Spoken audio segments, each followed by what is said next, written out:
What is going on, everybody? It is me, ATARi H&B, and I'm sure you guys all know why I'm here. All I'm going to do is say, before we begin, let me just make it clear. I quit Powerscaling. So don't get used to this. But with that said, though I did quit, don't get used to it. We gotta address the baboons. But before we do that, why don't we go ahead and go with our general stream introduction. How you doing? Super Saiyan Rainbow, Oblivion MX, Roswell Munchausen, welcome. Random Citizen, Vegeta Scales, and Vexify, welcome. What is up, everyone? How's everyone doing? So, today's video, not even video, today's stream, which there ain't nothing else to do today, so happy Martin Luther King Day, everyone. But, besides that,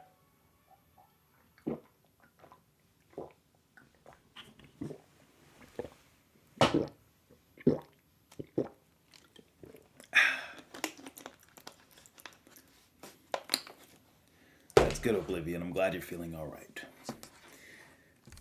But I'm not. I'm not feeling all right.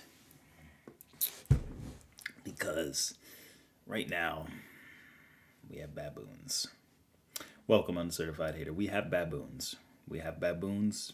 Baboons, baboons, baboons, baboons, and more baboons. But baboons. Baboons all over the place. Baboons here, baboons there, baboons everywhere. And now the question is, where are the baboons coming from? Well, the baboons are coming from none other than the Monkey Battle Wiki.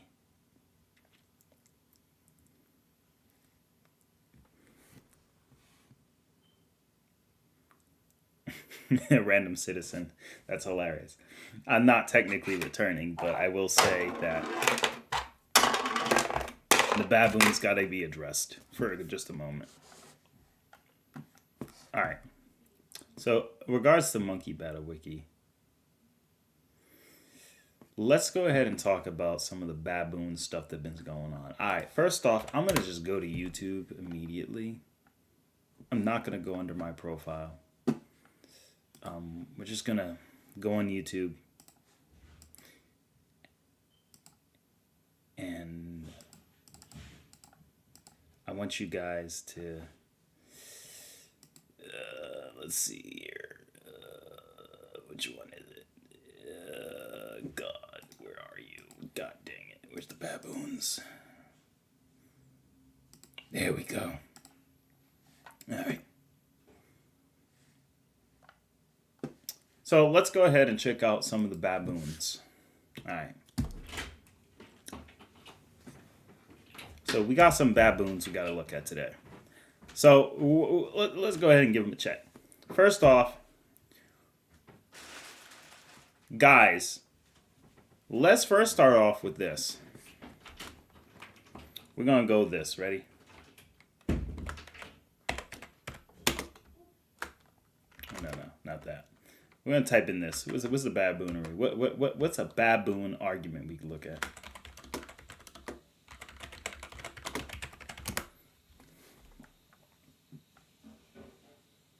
So let's look at one of these.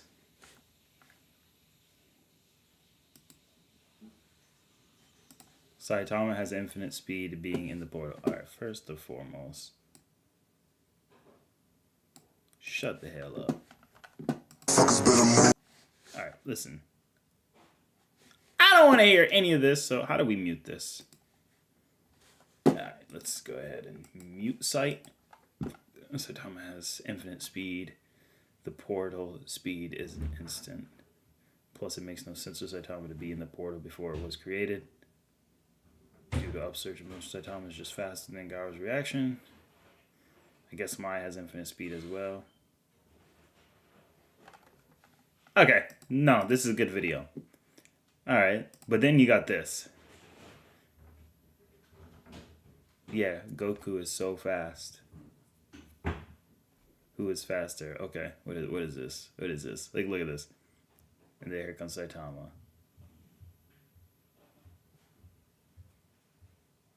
Okay. Okay. All right. Oh my god! You see this? You see this? The hell is this? What is Saitama gonna do to Goku? What is he gonna do?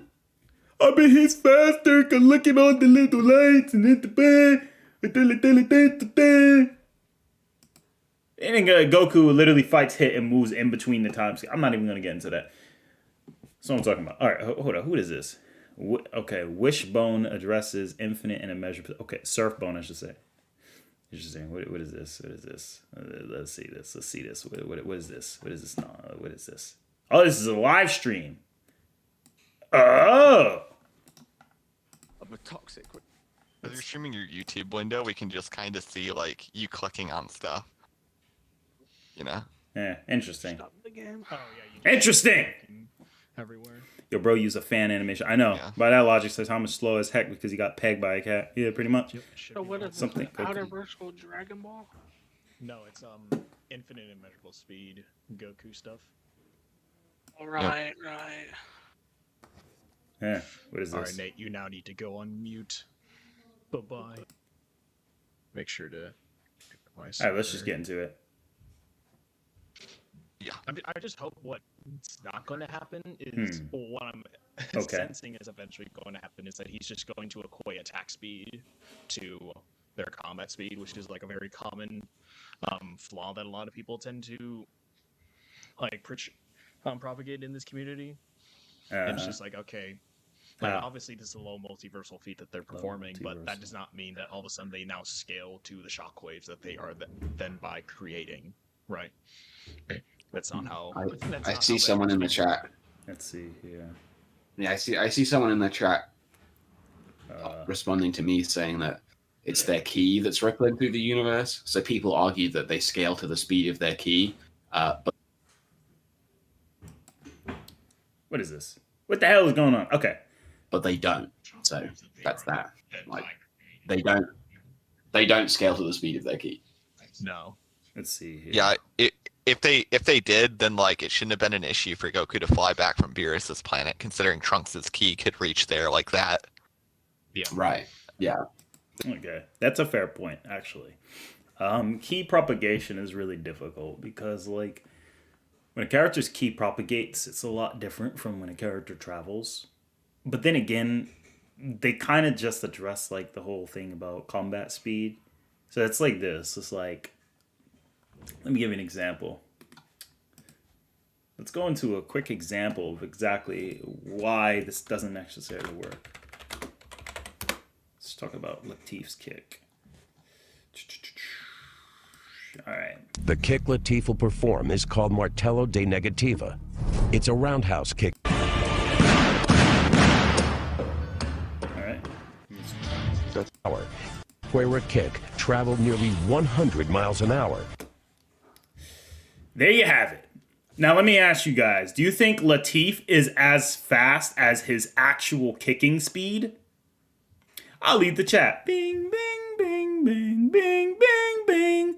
Bing, bing, bing, bing, bing. Ding, ding, ding, ding, ding, ding, ding. These people are baboons. Okay, no, I'm just joking.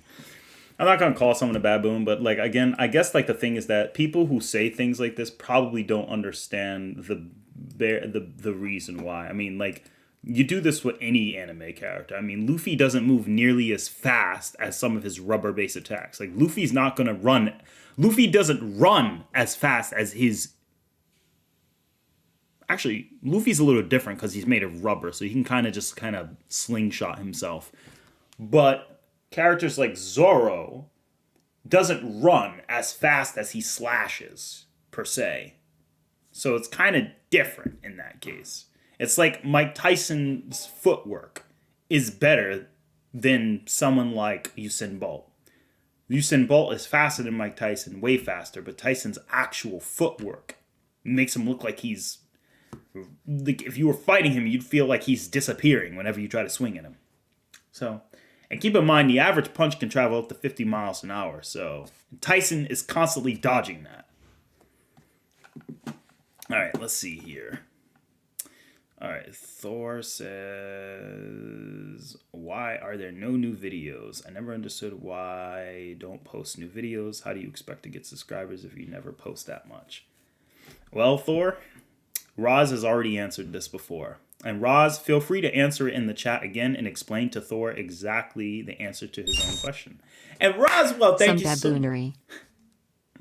Thank you so much for the link, Roz. I'll definitely give it a check out. Thank you for the $5 donation. Much appreciated. And using SJ Rizzo video. Let's see, ATARi, I think. Let's see here. Yeah, months in between. Oh, yeah, because let's see here. This travel speed versus attack speed, reaction speed, basically. Pretty much random citizen. Remember this?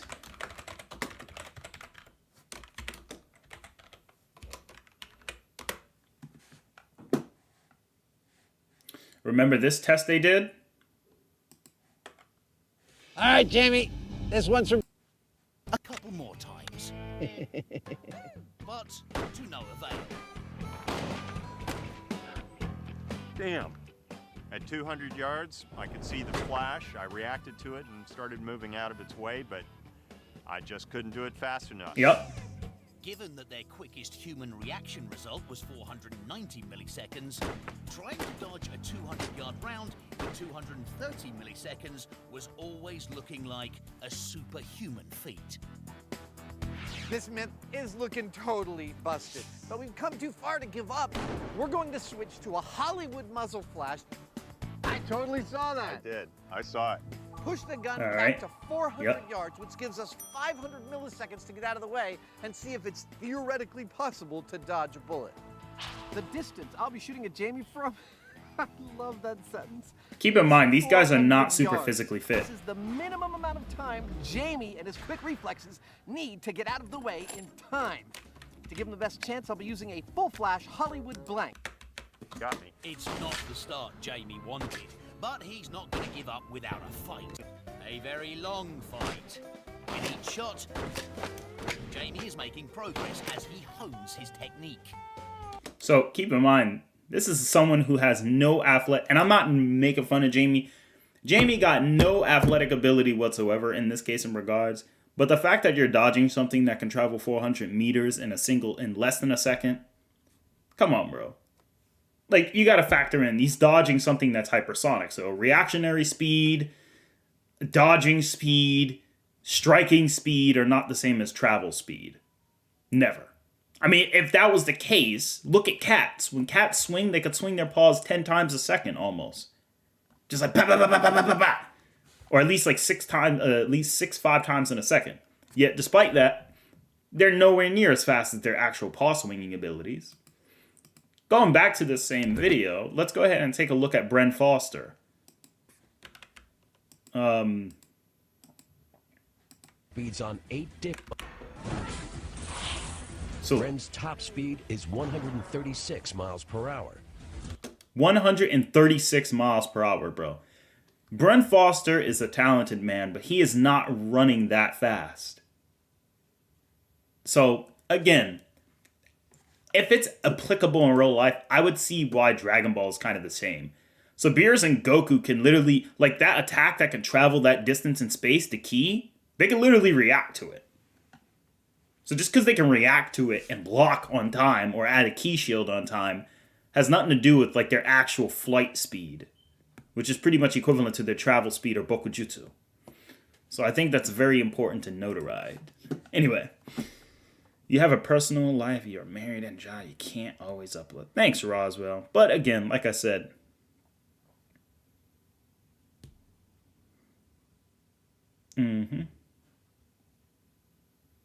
let's see here.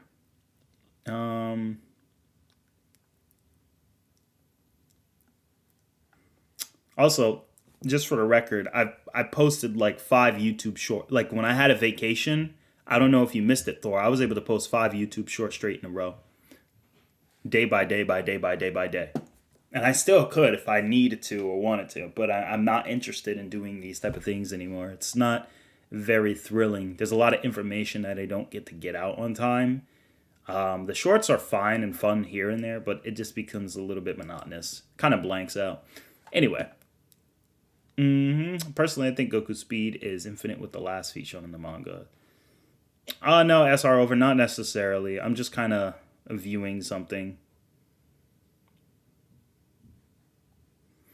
Let's see. Oh, it's alright. Are you going to post more shorts? I don't know, Vexify. I don't know. Maybe not under the scope of power scaling, because power scaling, like I said, it's kind of lost its flavor. Let's see here.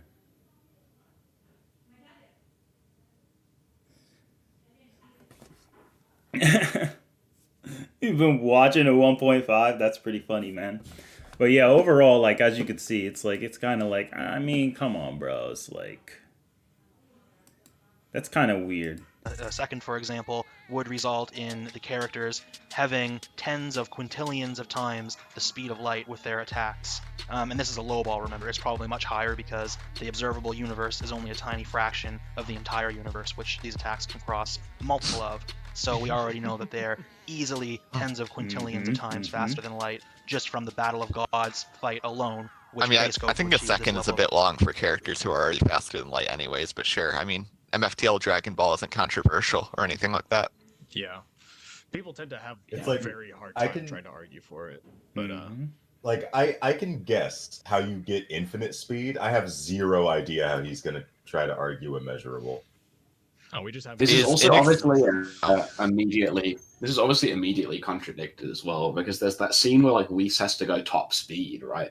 But if to get like across the universe, but if you can just like get across the universe in like 1 second, like why doesn't he do it?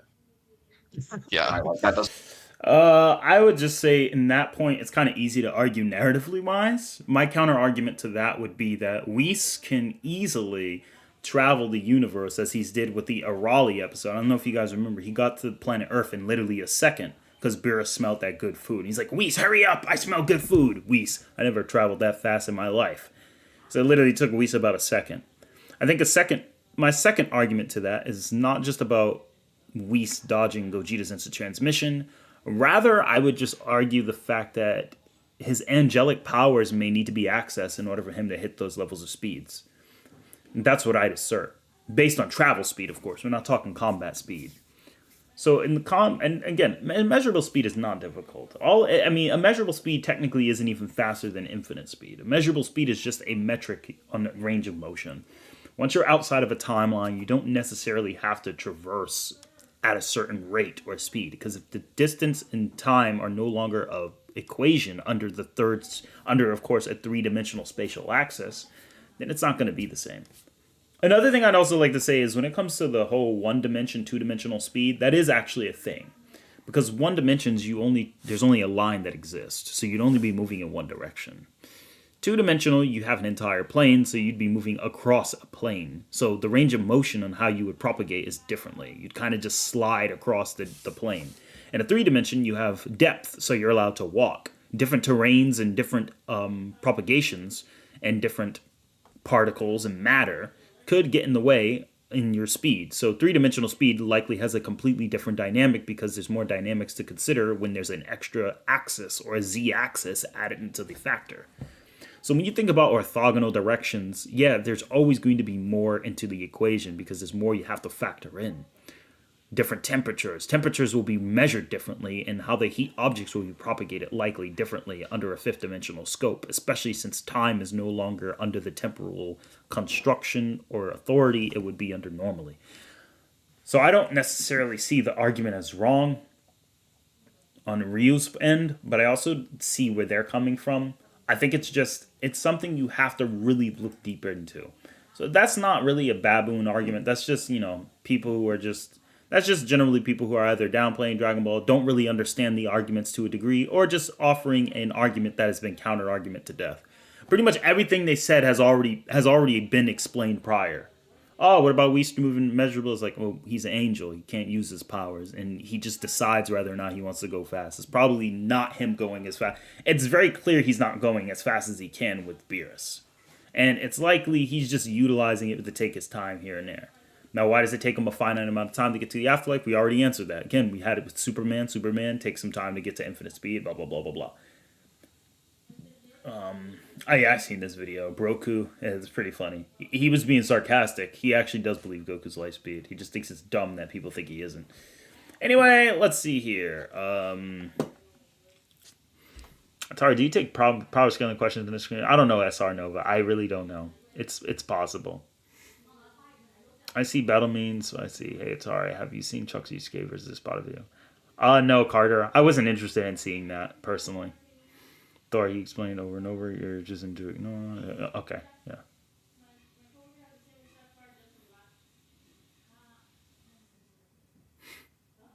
Let's see here. Did you speak on Surfbone's debunk? Yeah, I missed it. Oh, Logical You. Welcome to the stream. Not really. I mean, I kind of just looked at a little bit of it. I glanced at it. I don't know the whole argument. Again, I'm not really interested in getting into debates or arguments anymore. I'm just talking about baboonary. Now, what is baboonary? Baboonary has nothing to do with, like, see, like, it's very clear that it's very clear that people like Hashi, Surfbone, and Parrot are logical people. Does that mean their argument's correct? Nah. But at the same time, does it simply mean they're baboons? No. Baboons are people who start to fight you and start to trash talk you all over the simple premise of, if you don't power scale according to what I want, you're a baboon. If you don't say my character can destroy outer verse with his fart or butt cheeks, you're a baboon. Or like you're an idiot. I hate you. Your family should die and I'm gonna dox you. Like, those are the type of people who don't need to be power scaling. So those are baboons. Baboons, baboons, baboons. Baboonary is also blatantly ignoring what is evident. I mean, like, for example, Versus Battle Wiki is full of baboonary because it's clear biases that they have. I mean, it's all over the place. I mean, for example, somebody is like, let's go to the basic grounds of Google. Let's go to Google, right? Let's do Comic Vine. Name me a single, and a Comic Vine, they're full of baboons, but there's a reason they're full of baboons. You're gonna see different people get into arguments over dumb things. Let's see. Yo, ATARi, what do you think about Chuck's Dragon Ball Heroes? I haven't seen it yet, Isaac Bell. Thanks, though. Did Drip Sauce will be speaking on that video, and I did worry. Logical You, I expect good things from Drip Sauce. Vegeta Scales, 98% of Hajun fans. Yeah, pretty much Vegeta Scales, I agree.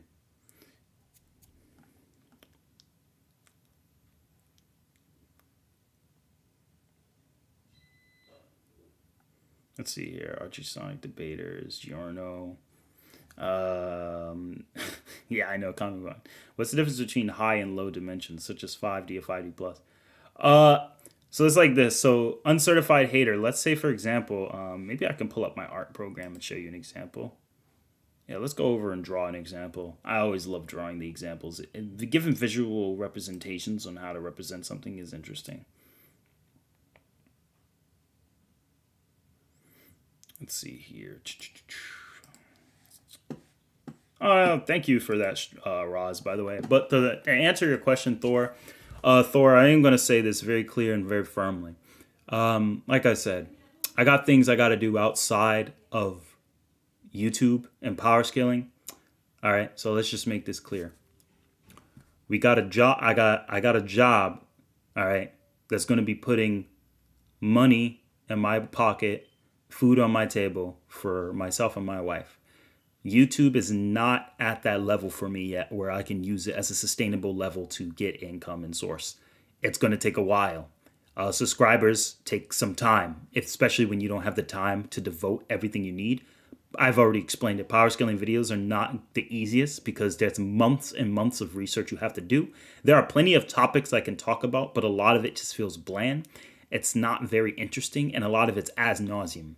How many times have I already given Cosmology about Dragon Ball or talked about other topics? So that's why I live stream, because live stream I don't have to do as much crazy editing, and I don't have to sit down and spend hours doing editing Whereas instead on the live stream, I can kind of just come along and answer questions. I've been doing that for quite a while. I'm sure you participated in those. So uploads, like long video formatted uploads, those are going to be held down for quite some while. Like they're not really going to be coming as often as I would like them to, simply because I don't have time. All right.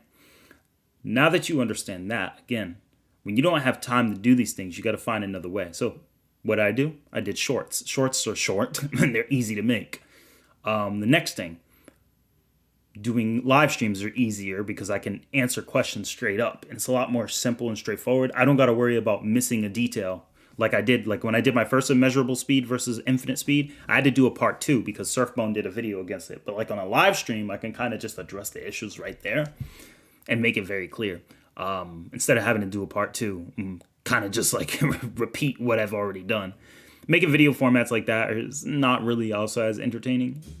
But the next and final component is just, again, it's going to really come down to, it's not about whether you're satisfied with the answer or not.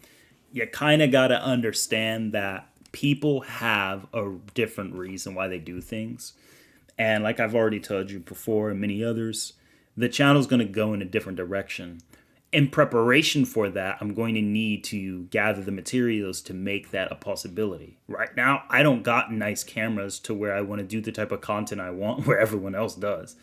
So that's fine. It's not that I need a super camera to do it, but I at least need a regular camera to actually record basic videos. It doesn't need to be super flashy or super expensive. It just needs to be at least basic. Using my phone, not an optimal idea. There's a lot of reasons why using your phone is garbage.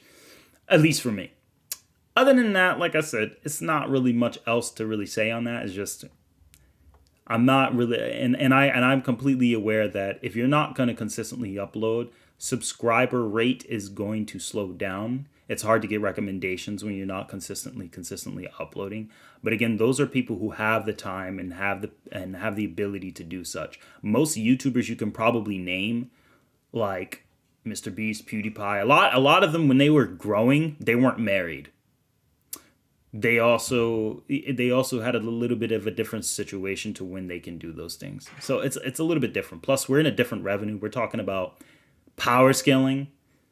You know, this is not like doing fitness or doing art, which are more so of better interest in terms of like helping people along.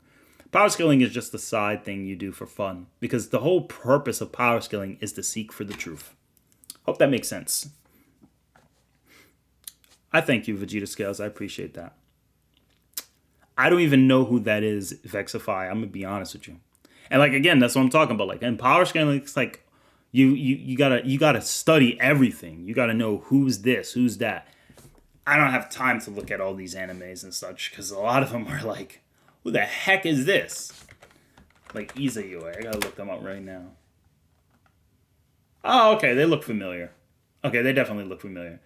But I didn't even remember them by their name. Kind of reminds me of that other character who wears those headphones and like goes faster than the speed of sound. I forgot what his name was. But yeah, I mean, pretty cool looking character. But I have no idea how strong they are. I've never seen the series. You can make this a short. What are your thoughts if Ultra Ego, does Ultra Ego increase the base of a Saiyan, or does it increase its own multiplier? I used to think the first, but I recently changed. It's hard to say. That's actually a really good question and point. People have lives. We all do. No need to worry about uploads when you got time on your hands and money to make. Exactly, Logical Geo. Exactly. If YouTube comes to a point, or if there's enough support to where, you know, a good portion of revenue can come in, then yes, it is definitely something I can invest in long term. But until it becomes really full time, it's hard. I mean, because you got to think about when your content gets demonetized and stuff like that. I mean, I don't got to worry about demonetization at my job. Like, I was like, they're not going to say, you said this. Nope, we're not paying you this video because you were playing a Dragon Ball video clip. It's kind of like, Still like YouTube. I still appreciate them for giving other people opportunity to get paid for what they love, like content creation. And as much as I love content creation, it's still kind of a, it's still kind of a thing.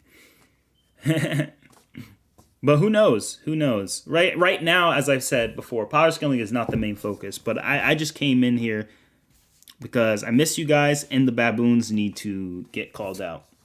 But to answer the question of a certified hater, so let's talk about it. We got 5D, and then we got 5D plus.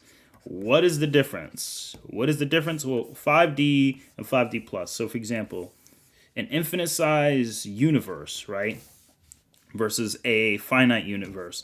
So, for example, this is you, uncertified hater. You decide you're gonna shoot your key blast, and boom, you just blow up a 5D object. How big was the object? I don't know. It's like as tall as you are, because you're like working in the 5th dimension. So let's draw your 5th dimensional body. Cool, bam. Oh, that's your 4th dimensional body.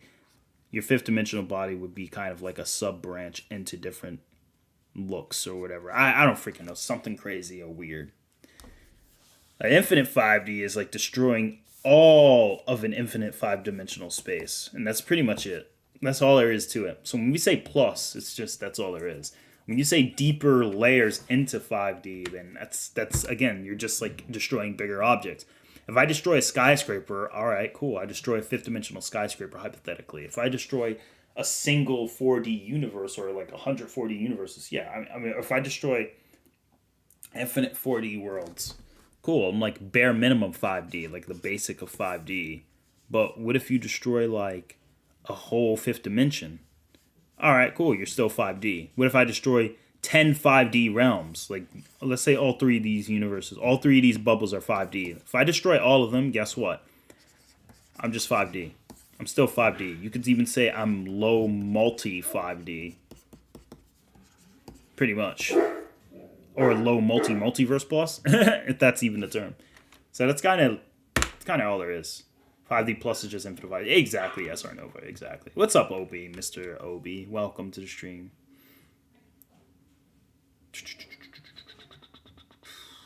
If a normal human in real life ran at the speed of sound, would your skin melt, burn all your clothes off, and cause a sonic boom that can shatter the glass of windows?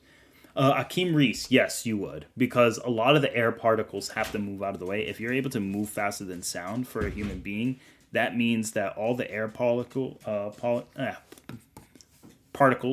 that would usually get in the way would have to move out of the way. So there would be like a white cloud foaming, and then you'd leave like a trace behind.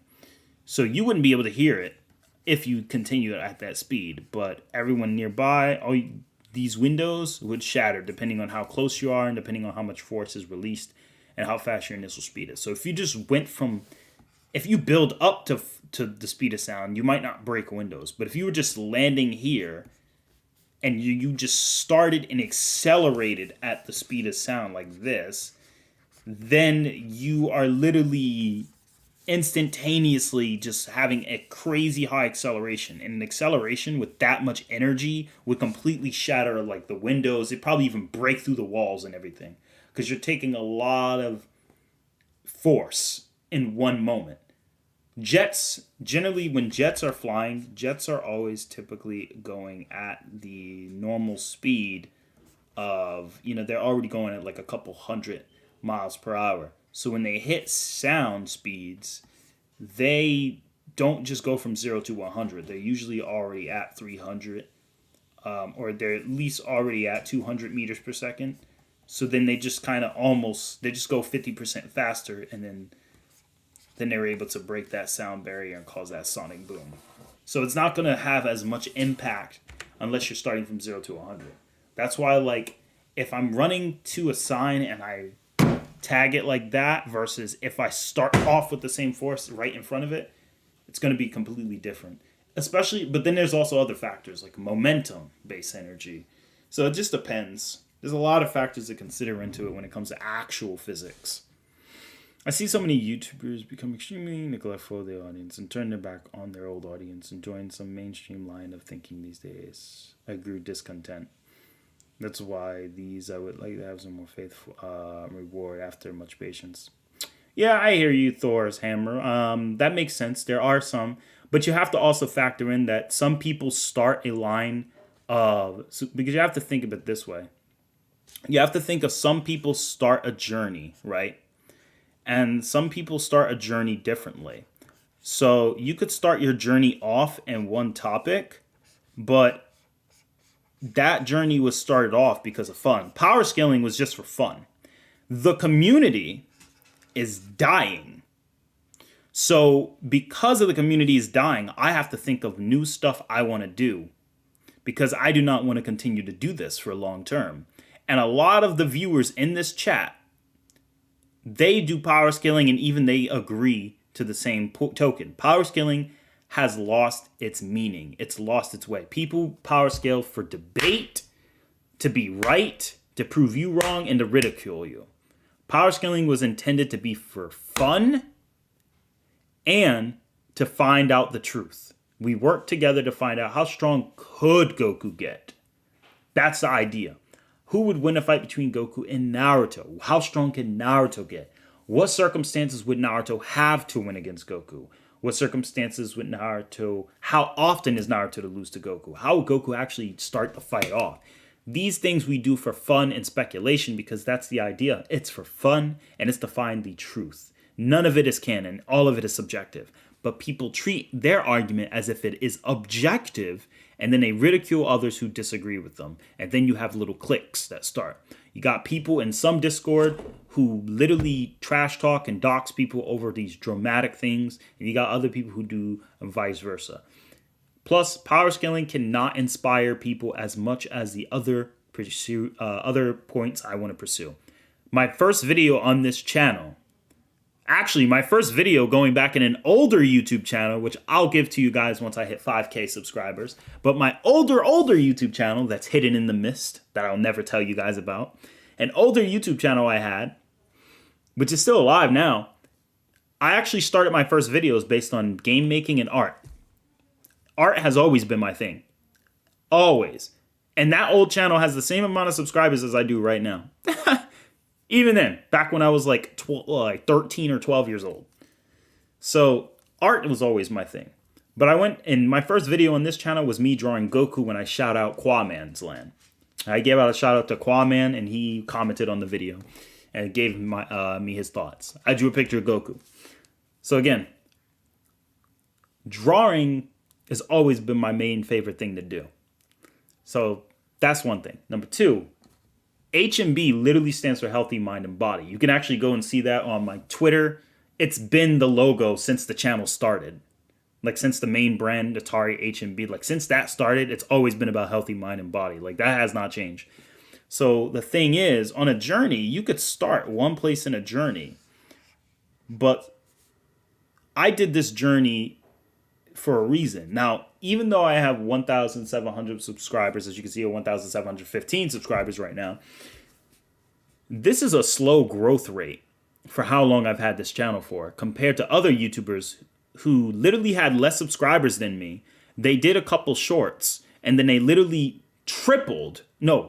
quadrupled the amount of subscribers I have right now in a matter of like a couple months. Or not even a couple months, even like a month or just a week.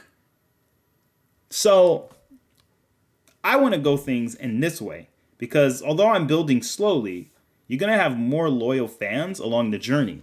And once you hit a certain point in the journey, you're going to start changing your style. So this one, he's using a cane. See, I'm using a cane with power scaling, but then power scaling lost its point. Power scaling is no longer going to help me get up here. I don't need a cane anymore. Now I need this and a harness. So now I'm going to have to hook myself so I can get further and further onto the goal and on the journey.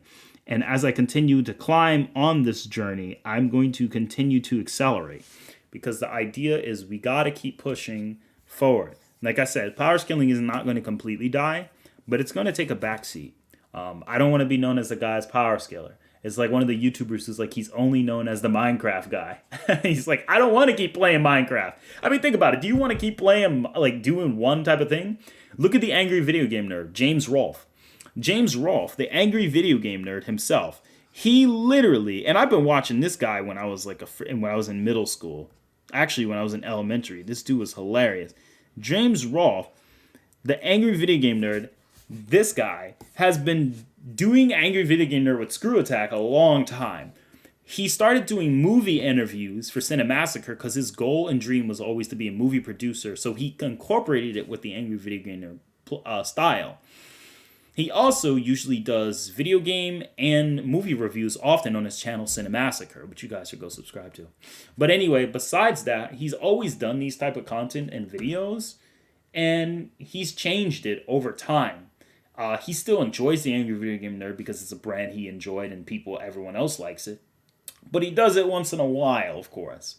And in the same case with us in this channel, I'm not really looking forward to continuously power scaling. It's fun here and once in a while. Maybe if there's something big or controversial comes out for Dragon Ball, we can go ahead and look at a couple things. But other than that, I'm really more so interested in the art and the animation aspect. I want to make little animations. I want to make funny videos with people, or make fun content like videos and stuff. I want to go ahead and talk about health and exercises to really educate everyone else on how you can actually make improvements on your overall health and life, and exactly how you can draw, become a better artist, and make more content that's more entertaining for people. I want to do more entertainment.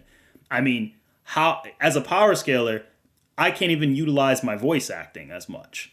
But with my art, I can voice act characters due to animation, like I did in my last video with the deer, the animation I did in 24 hours.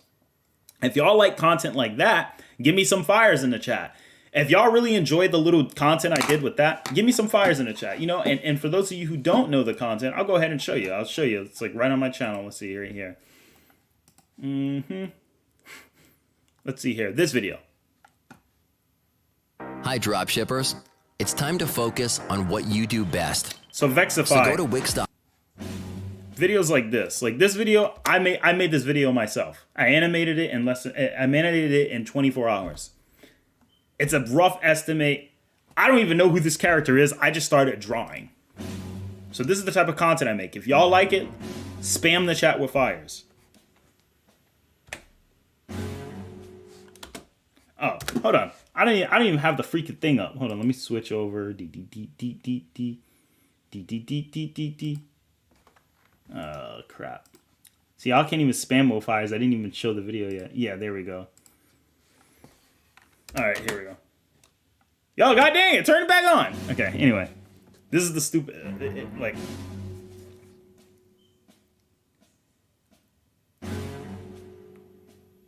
Oh dear, looks like we have ourselves some fresh meat.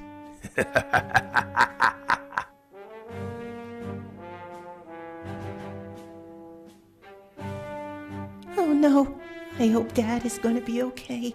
That wolf looks really strong. He's fast. Is he to the left? No, to the right.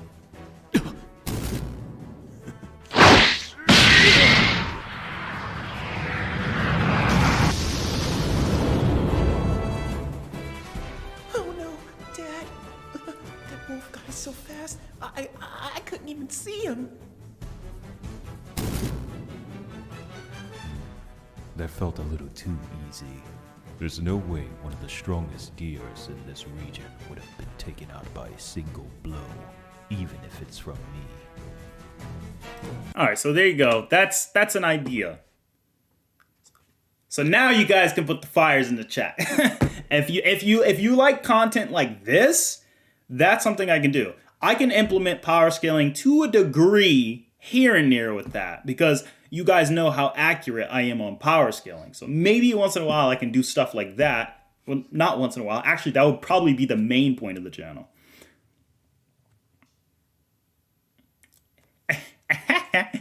Hey, Peter. Some guy named Ken said I can be like Seth MacFarlane and have a lot of voice acting.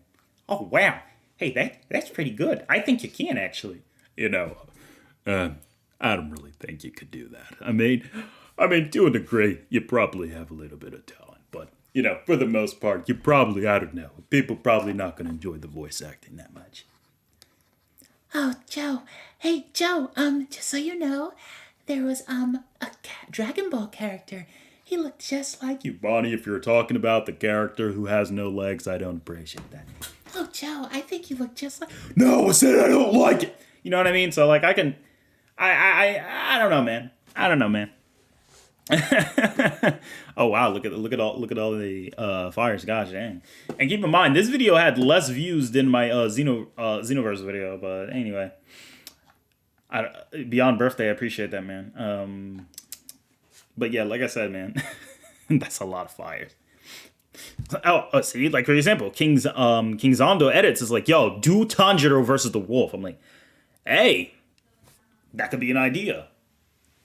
You know? So, you must be Tanjiro. I hope you know that I have enough power in my body to destroy an entire mountain. You know, I don't freaking know. You can get into and do voice acting by vocal throw training or something. Probably. I don't know, man. I mean, for the most part. Well, maybe I could. Or maybe you can tell me where the androids are. You're going to be my dinner. But, like, you guys get the point. Anyway. Outside of that, that's exactly what I'm talking about. Thanks, Vegeta Scales. Thank you, everyone, for the fires. I appreciate it. If you guys really do enjoy stuff like that, I mean, like I said, I can do it. I draw really fast and animate.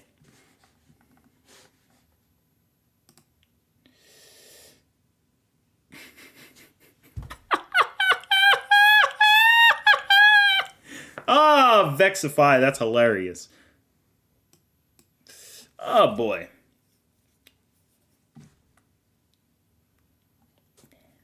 Yes, I'm going to take more of your innocence away. Yes, in the Krabby Patty secret formula. Anyway, the point is, I just want to kind of go into that direction, guys. All right, so Obi has said he's ready. He wants the new animation. He wants the gym videos. He wants the more exercise videos. He wants the animation process videos. All right, let's see what we can start doing. If the author statements are used in Powerscaling, is Goku only Universe Plus because the author said so? I mean, maybe.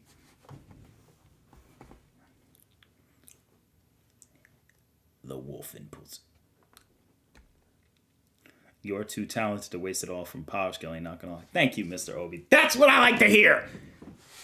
And that's why we don't want to deal with baboons! But, typical baboonery you're gonna run into is you're gonna run into a lot of people like, I think this character is this strong. I mean, I think Puss in Boots can fight Goku. Goku's like, no. If you think about it, Goku's not even planetary. I'm King Kai. like, no. Shut up. It's not that strong at all.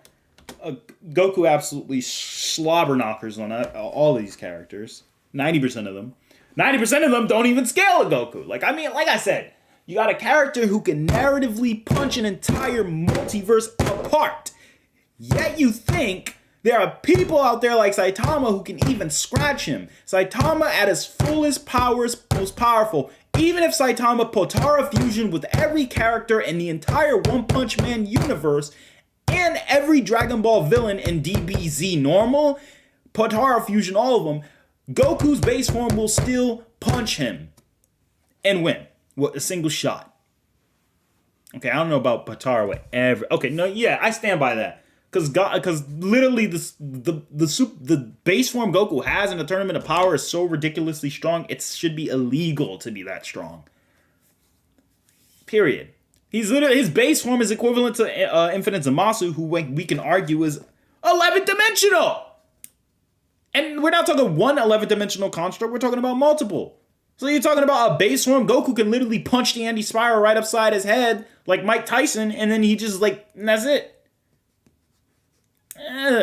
Baboons! I'm telling you. Anyway. No, bro. Factually, literally said Saitama's greater than Jesus. We're freaking doomed.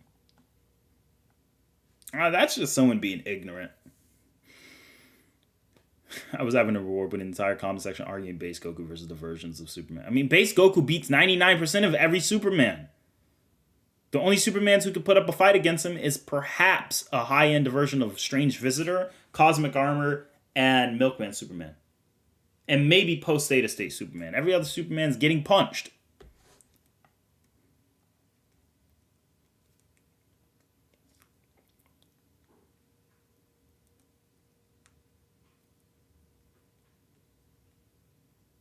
Yeah, Thor's hammer. Exactly. That's what I'm talking about. Stuff like that.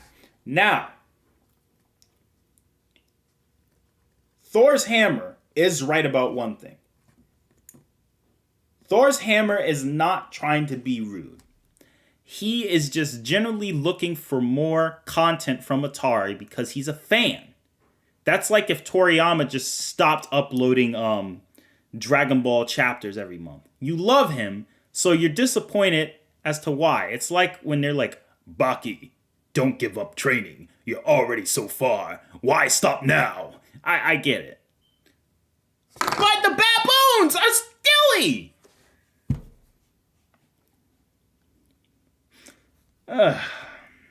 Yes, I have, actually, Michael Braxton. And Dante from Devil May Cry could put up a really good fight against Goku. Really, really, really good. But the point is, let's see here. Quick fun fact for everyone: One Punch Man power scale. Saitama is below the speed of light because Geno's essay says theory of relativity exists and it's nothing. I mean, yeah, you can even argue that to a degree. Goku will Ali anti-Spyro and then Mike Tyson him for fun. Yeah, like,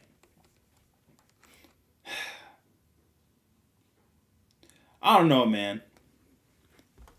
It's like, you already know it's me, the one and only champ, Goku, coming in here because now you gonna be looking like Broku. I'ma hit you 5 times and hit you with a combo like I'm Rob. Throw you at a gyro because you can just say nobody can beat Goku, not even the anti-Spyro. Like, I don't know, probably some Muhammad Ali level rhyme like that.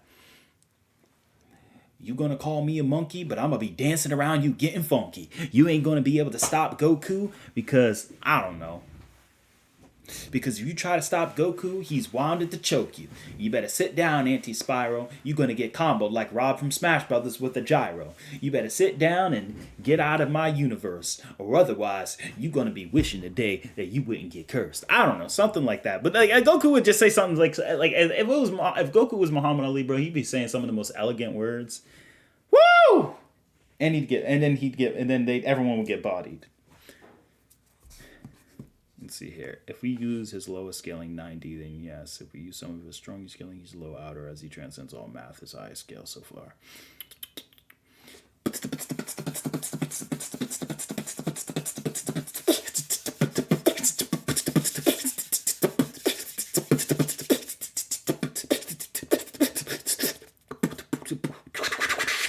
No, I'm just playing. No, let me stop. I can't beatbox. I'm not a beatboxer. I used to beatbox, but I stopped. I don't even know if I can do it anymore. Like, hold on.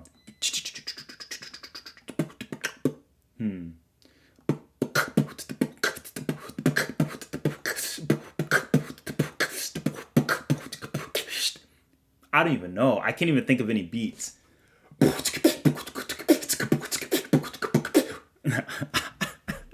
Anyway, yeah,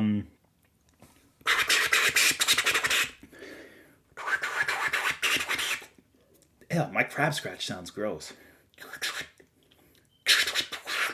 Ugh, I can't even do the crab scratch anymore.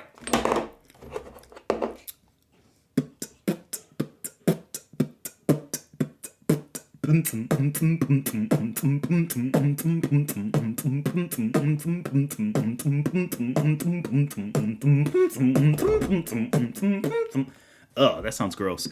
Anyway, Atari making me feel... Nah, bro, it's not like that. Do my messages appear or is Atari not seeing it? SR Nova, I missed it. Let me see. I got a question. Is any verse with a multiple line timelines 5D in Cosmology by default? Since it's...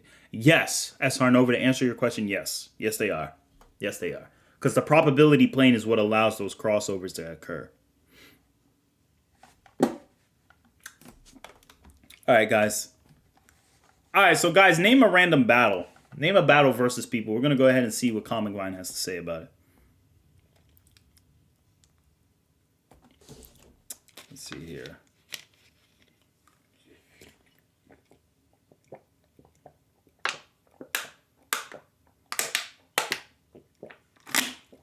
Yes, fainter fob. If you give me 10,000 pennies. No, I'm just kidding.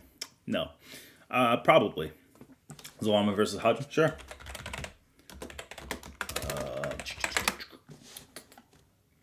Well, this Goku versus Hajun. I don't see Zalama versus Hajun.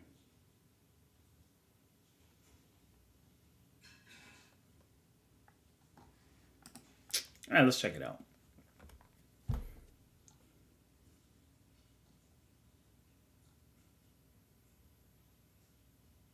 Wait, this Hajun? Alright, let's see here. With the...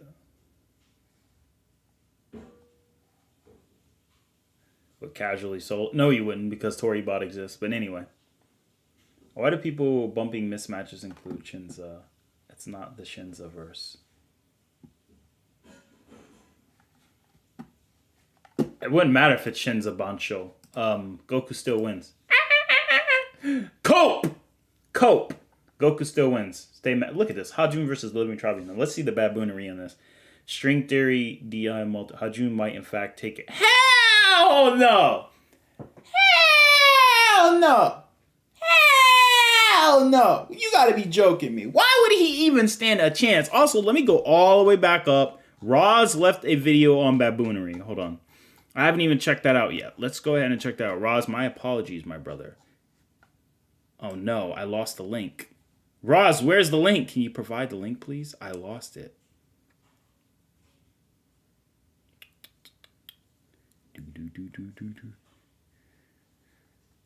Oh no, I lost the link. Listen here. I want you to understand. Listen here. I want you to understand something. And that something's very important. Now, you may be saying these characters are strong. I know who Hajun is. But that doesn't mean he's going to win a battle against me. Now, you can go ahead and stop with the wank. And you can go ahead and try to scale normally. But stop making these comparisons. Most people don't know how to scale Hajun. But that's typically because they're not thinking hard enough. If you want me to be honest with you, I will let you know that I have a set of skills. Skills that it's made me a nightmare for people like you. I will look for you. I will find you. And I will debunk your baboonary. And these guys are going to be like, good luck.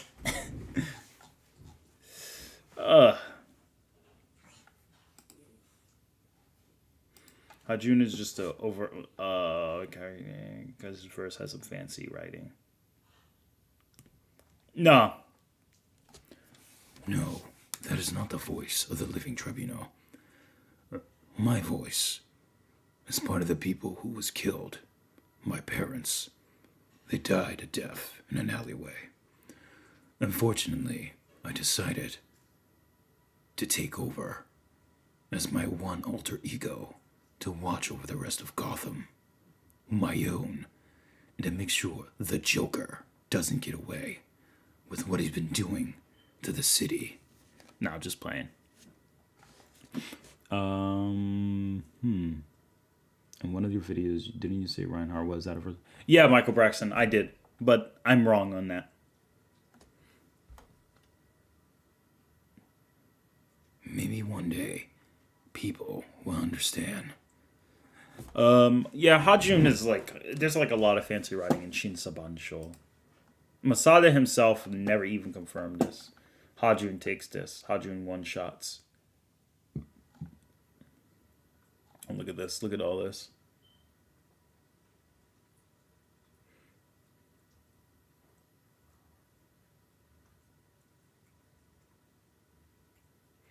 Hajun destroyed the entire Marvel and DC multiverse.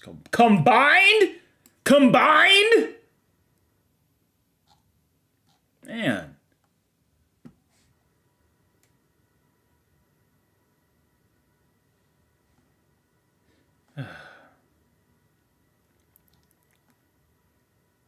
I agree with this. Hajun gets fodder. Even though this person is kind of a jerk, I agree.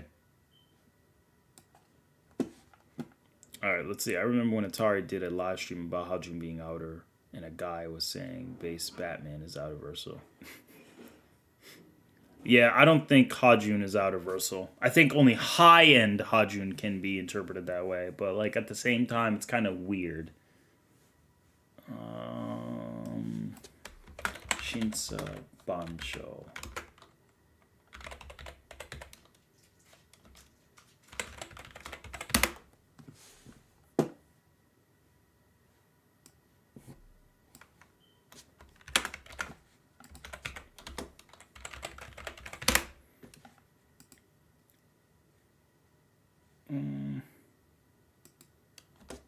Shinsa Bansho.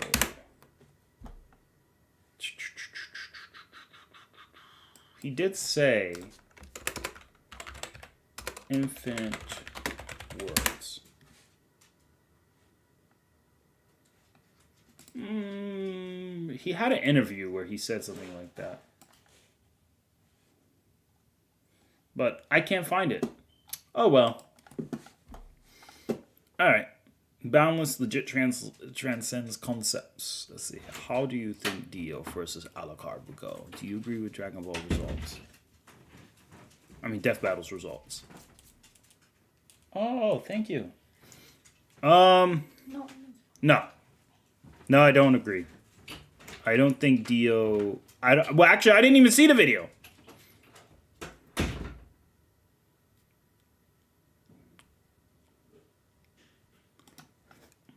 Yeah. Oh boy, this is going to be annoying. I think it's because a lot of people don't know how to power scale. There are a lot of baboons out there. Yo, Roz, you need to repost that video, my friend. I can't find it no more.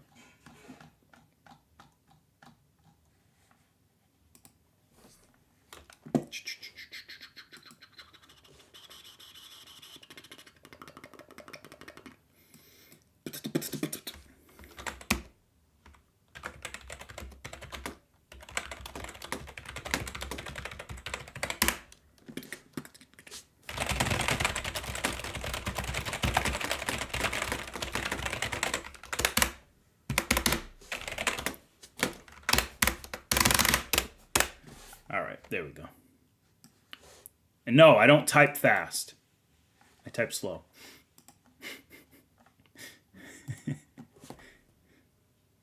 How do you think Drip Saw scale and Goku being outerversal is too much? Yeah, Thor's Hammer. I do think it's too much. But that's because, again, a lot of people still don't understand what outerversal is. But I've already explained that like several times. Hello, Donis. How you doing? Welcome to the stream. I haven't talked to you in a while. How do you think of Drip Saw scaling? Goku, let's see. Yes, versus battle Wiki Boundless is wrong because it's bounded by mathematics, but the outerversal transcends mathematics, so versus battle Wiki Boundless is below actual. Yeah, pretty much, Mr. Obi. Mr. Obi's right about that.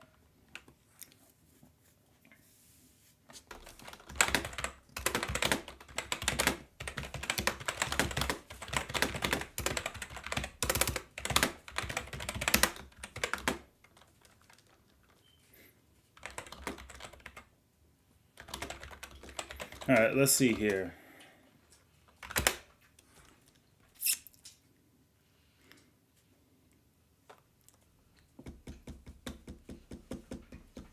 Nah, I'm not typing. Actually, let's test it out.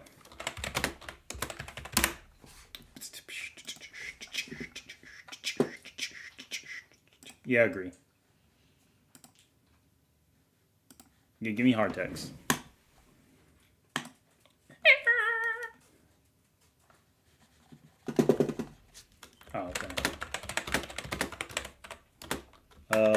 Yeah, see, I don't even know. What the heck is all of this? Anyway, so like basically the whole problem with Daizire is that people kind of always like exaggerate a lot of the verse, and they think that the verse is a lot stronger than it actually is. But in reality, the verse is nowhere near where people kind of put it at. But that's because the problem is that people don't actually read the true context of it.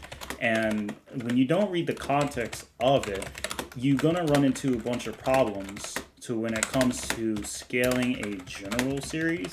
And because of that, it's because there are a lot of fancy words, kind of like the Grant Morrison with it.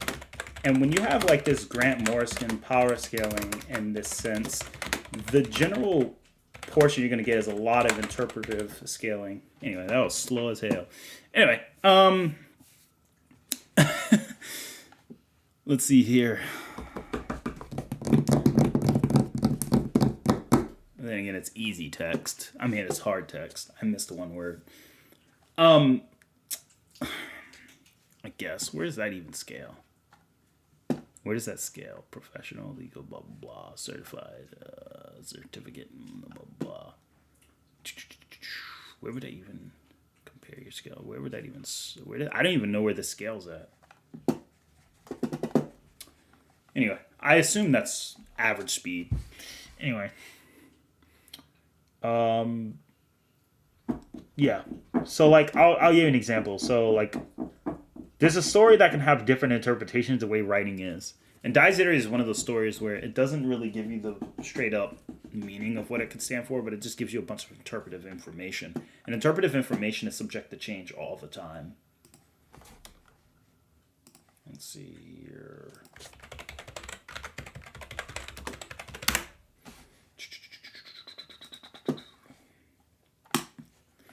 Yeah, so like generally speaking, you're gonna run into like a lot of like reaction based time. Bro, I been clicked that. It's lagging. But generally, yeah, you're gonna run into a lot of like reaction based. I mean, you're gonna run into a lot of issues when it comes to ATARi because most of the time people are they're gonna be like giving you different levels of like power scaling overall, and that's gonna change each time. God dang. The lag is like really slow. Oh, it's loading. That's why. So that's why the whole website is like loading. But anyway, the main thing I'm going to say is that different interpretive writing always is going to change. So like I would bring a regular website up and show you multiversity and kind of give you an idea of how it actually looks. Or I can actually bring up, let's see if I can bring up Final Crisis itself. Let's see here. Let's see if I can read it online to you guys. But I gotta find like a website where I can read Final Crisis without it showing inappropriate stuff, because you know how those websites are.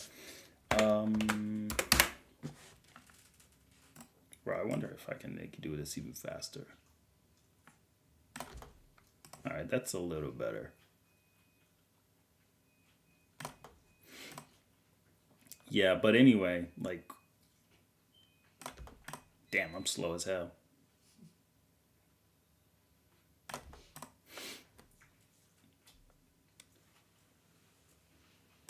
Oops. I thought I saw the lady in the bottom of the commercial is distracting me. Usually I would average sub 200 by about 180, 170-ish. My friend Light actually used to get like 140 consistently. I'm like, God dang, no wonder you're so fast with Fox.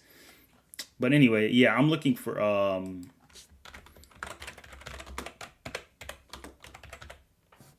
let's see here. Hajun scales to outer the boundless thing. Yeah, I know. I don't know about that. I wouldn't even scale him to outer versa either, if I'm gonna be honest with you.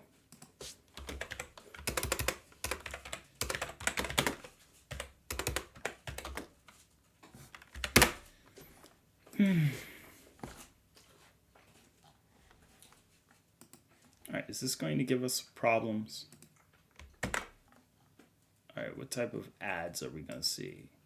Crazy ads, crazy ads, crazy ads, any crazy ads, crazy ads, crazy ads, no crazy ads. Alright, no crazy ads. It's pretty good. Alright, cool. No crazy ads. We'll take it.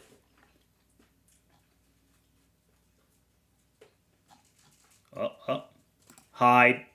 Anyway. So yeah, I'm going to... Oh, okay, good. Alright. I don't know, man. I don't know. These ads are scaring me. I'm kind of scared. But anyway, like, in the general premise of, like, Final Crisis, from what we're seeing, it's like... By the way, this is actually it. So, for example, For example, for one terrible moment, it seems as though Lois has stopped breathing, but it's time. Time has stopped. Caught up like a ragdoll in breath. Yeah, so basically she's not even moving, and then like Superman already is aware. He's like aware that time has stopped. So that's kind of like showing you already. Save us from the cosmos and return. And then they go into this portion. And she's just like, in order to see, she's like, all right.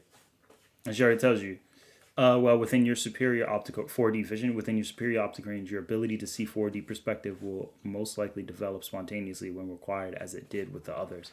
These others, something's wrong, cast off the weight, blah, blah, blah. And then they go into that.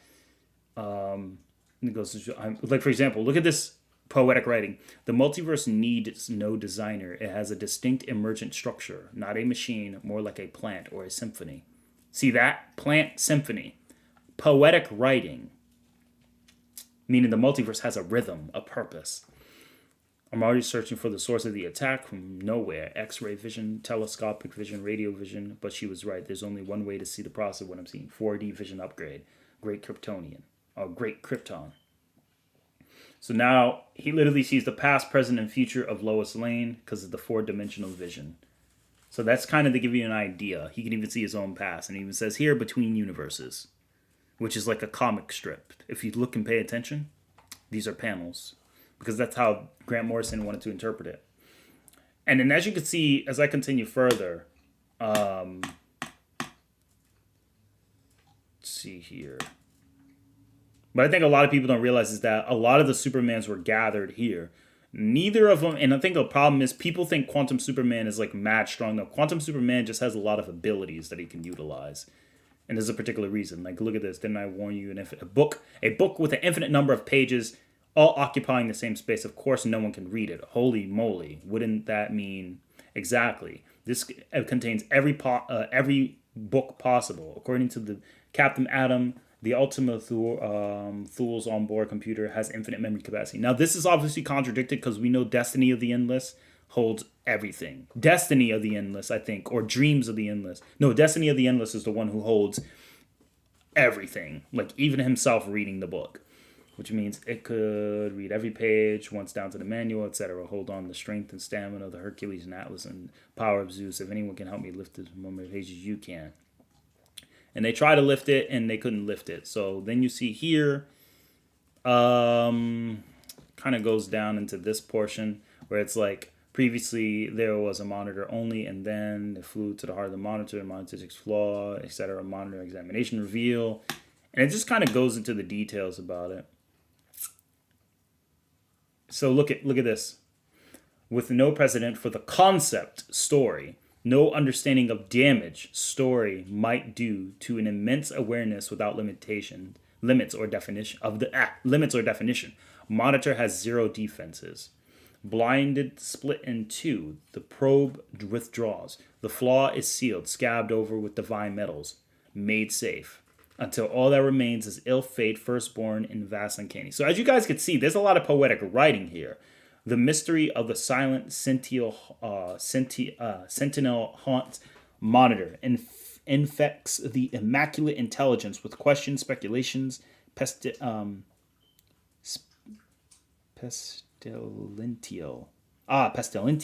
crawling narratives. So the monitor realm is like a bunch of narratives in that case. Legend takes root in story like contagion spreads unchecked. A lot of very big words. So let's take pestilential. Let's go ahead and look that up. Pestilential. Relating to or tending the infection of disease. Yep. So infectious of diseases. Or a plant of very widespread or troublesome. Similar to the monster room being like a plant. So as you guys see, like that's kind of what we're getting here. The monitors kind of write about stories and probabilities and stuff that happen in the future. This is not something that's in an outerversal proportion. Though the limbo space is not physical technically, it still kind of goes into that narrative portion. And then we go into that. I have proof here. Evil triumphs, Superman, and there's nothing you could do about it. Evil wins in the end. Because Ultraman read the book. He read into the last page. Now, you might be saying, how can you read infinite pages? I mean, when you have 4-dimensional vision, I don't see why you can't read 3-dimensional pages infinitely. So when you have 4-dimensional vision, that kind of explains how he read it. So that's number one. Number two, when they say it wins in the end, evil wins in the simple context that evil is going, like, Mandrak is going to take over the entire multiverse. He's going to kill everyone. So that's why he said evil wins. So you have to come up with something outside of this. So basically, it was a prophecy that Mandrak will win because there's nothing stopping that from happening. Cosmic Armor Superman is not part of the multiverse. He's technically of a separate essence. So he's not part of the storybook. So he's kind of like a plot twist. That's why they say he's a plot device.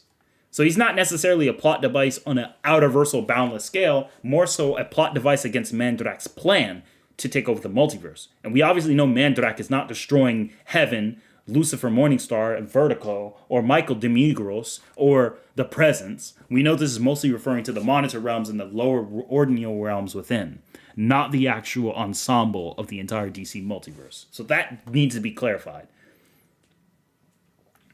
So yeah, he's building a bridge from the void into the multiverse, crawling up from darkness to feed on the light. And when we say void, people are like, oh, the overvoid, that means he's outerversal because he's crawling in the outerverse. I'm like, that's not how an outerverse will work. There's no space or time, so no, not like that. Let's see here. Machines bigger than cities arrive out of the void themselves and garbage heaps into limbo, which etc. Now let's go right over into the further portions. And guys, I'm reading this as DC verse type. All right, what are we talking about? All right, so Ranzis. We're kind of showing about like why I said Daizere kind of falls under the same narrative. Daizere has a Grant Morrison type of writing. A lot of things are poetic. So a lot of interpretation can be thrown. So this is going to be the important part.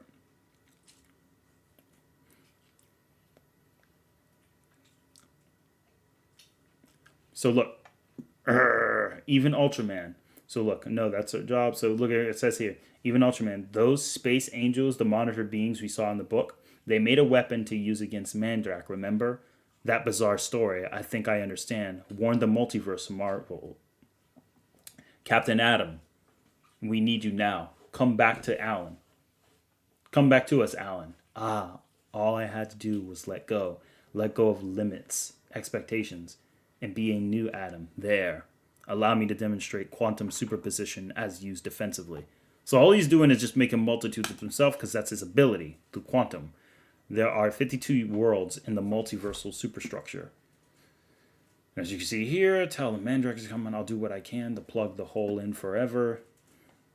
A thought robot activated by the tremendous energies unleashed during the collision of fundamental opposing qualities. A new fusion process powered by dualities. AKA polarity, good and evil. No, there are no dualities. Only symmetries. Of course, that's it. That's why Ultraman and I are here. I'm here to win. I'm here to conquer. You can't be stronger than me. No one's stronger than me. And then Quantum Superman says, what do you know of things? I am the endgame of the idea that spawned the likes of you, Ultraman. I am beyond conflict. So a lot of people think that this means Quantum Superman, some like outerversal being too. No, this is poetic writing again, where he's talking about, yeah, look, I know about quantum mechanics. I already know what caused you to even be born because I can go into quantum superposition. Remember, Alan Adam is from Earth 4 or Universe 4 of DC. So yeah, I must return to my world. But first, Superman, do you dare test my understanding of the nature of reality? All I need is a single drop of refined bleed from the monitor world. My wife's life depends on it. That's literally Superman's motivation. I'll take any chance, Alan.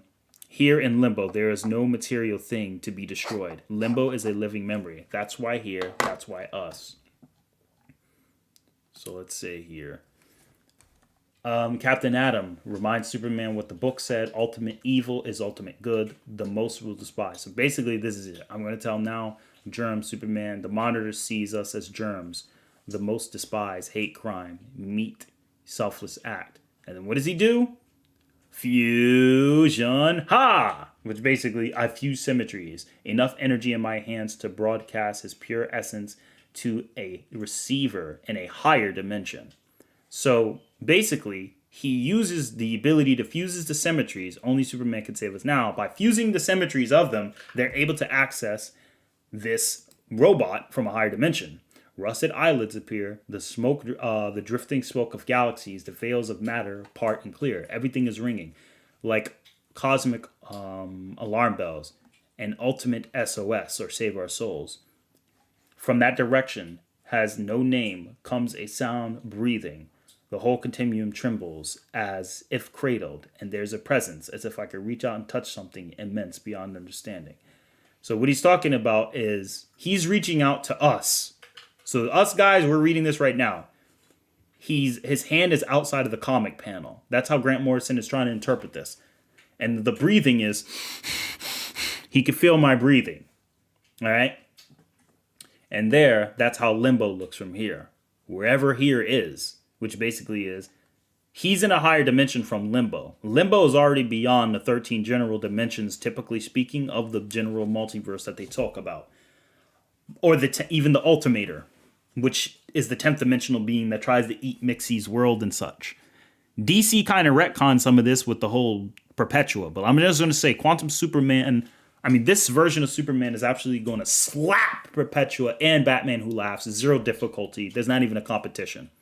Because Perpetua and them were all going to die under Mandrak's plan. Don't forget that.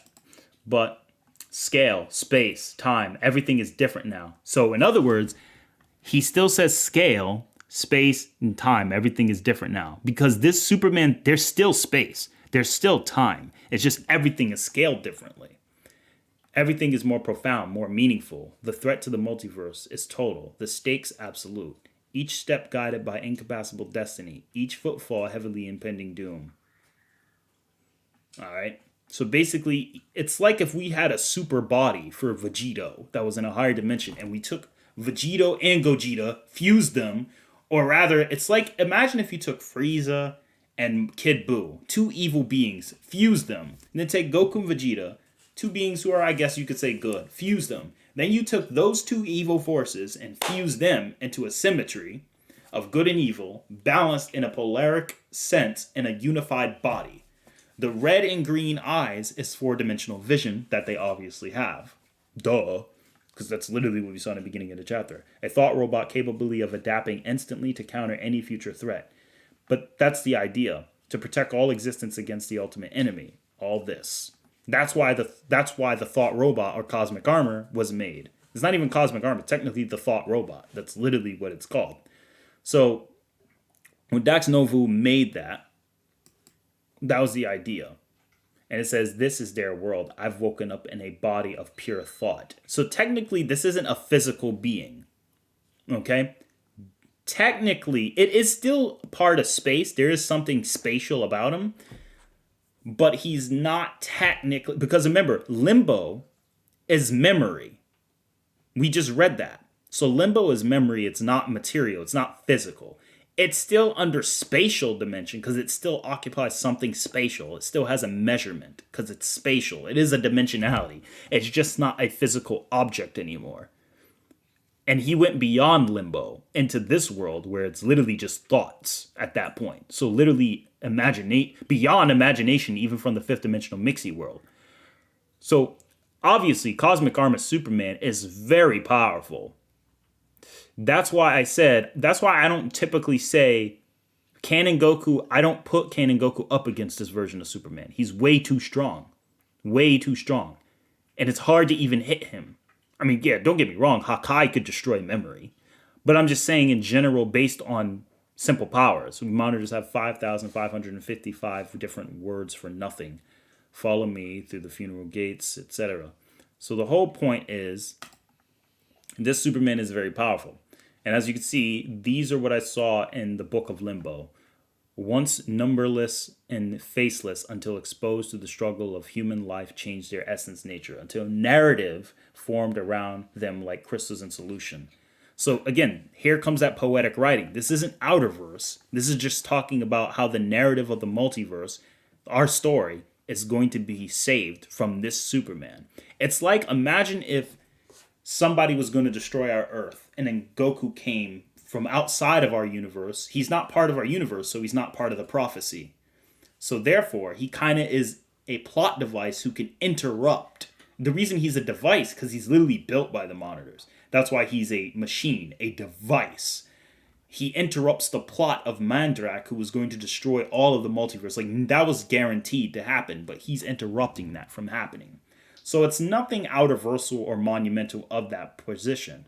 It's just kind of giving you the idea of how strong he is. The entire multiverse is the prey of celestial parasites, vampire gods, great Krypton, etc. Blah, blah, blah. He's talking about it's dying. All of creation is in a shattered jar. This is not the creation of the presence. This is just a creation in regards to what they have. And then he fights Mandrak. Now, what you guys need to also realize is that he can still, because remember, inside a self-assembling hyperstory, come closer, there's poison in my eyes, and it tried its best to destroy me. So basically, he's trying to kill Superman because that's part, but Superman's going against the narrative.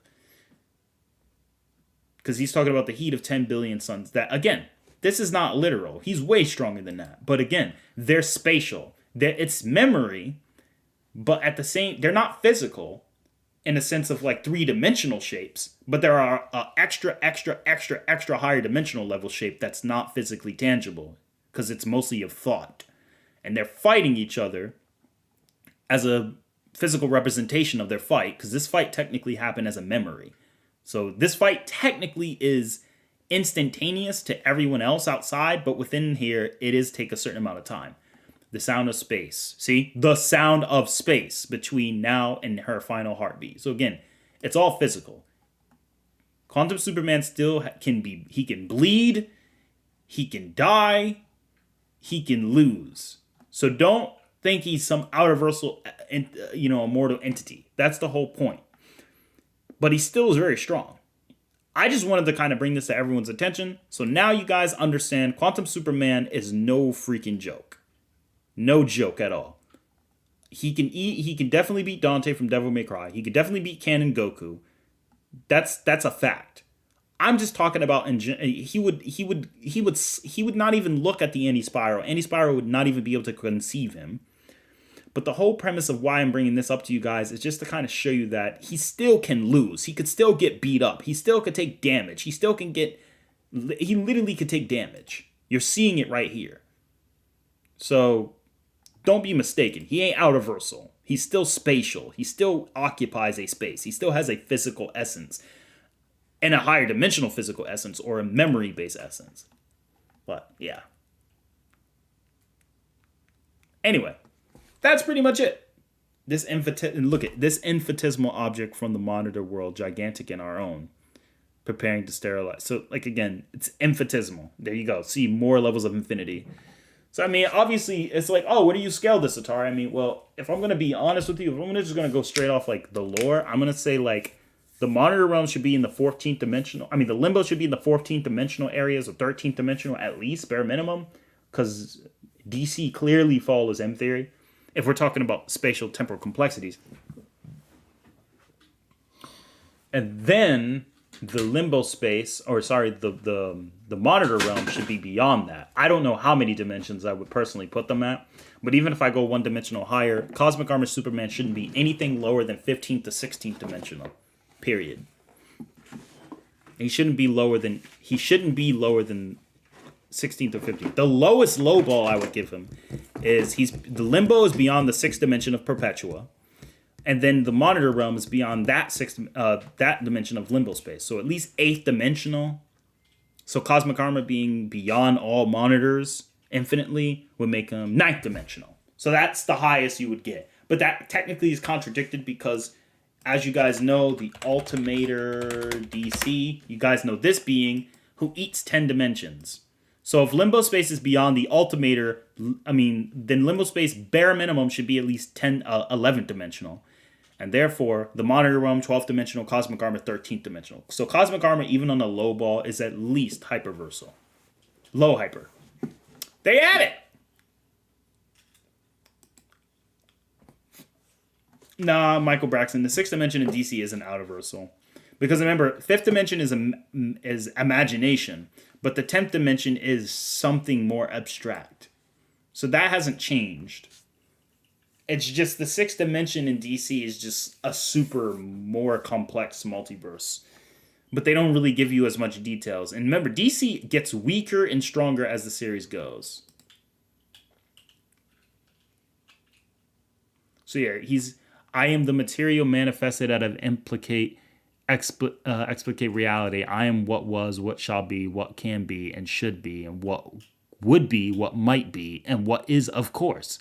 It is my destiny to ingest all other dimensions and life forms to make them part of myself. 4 dimensions have already fallen to me.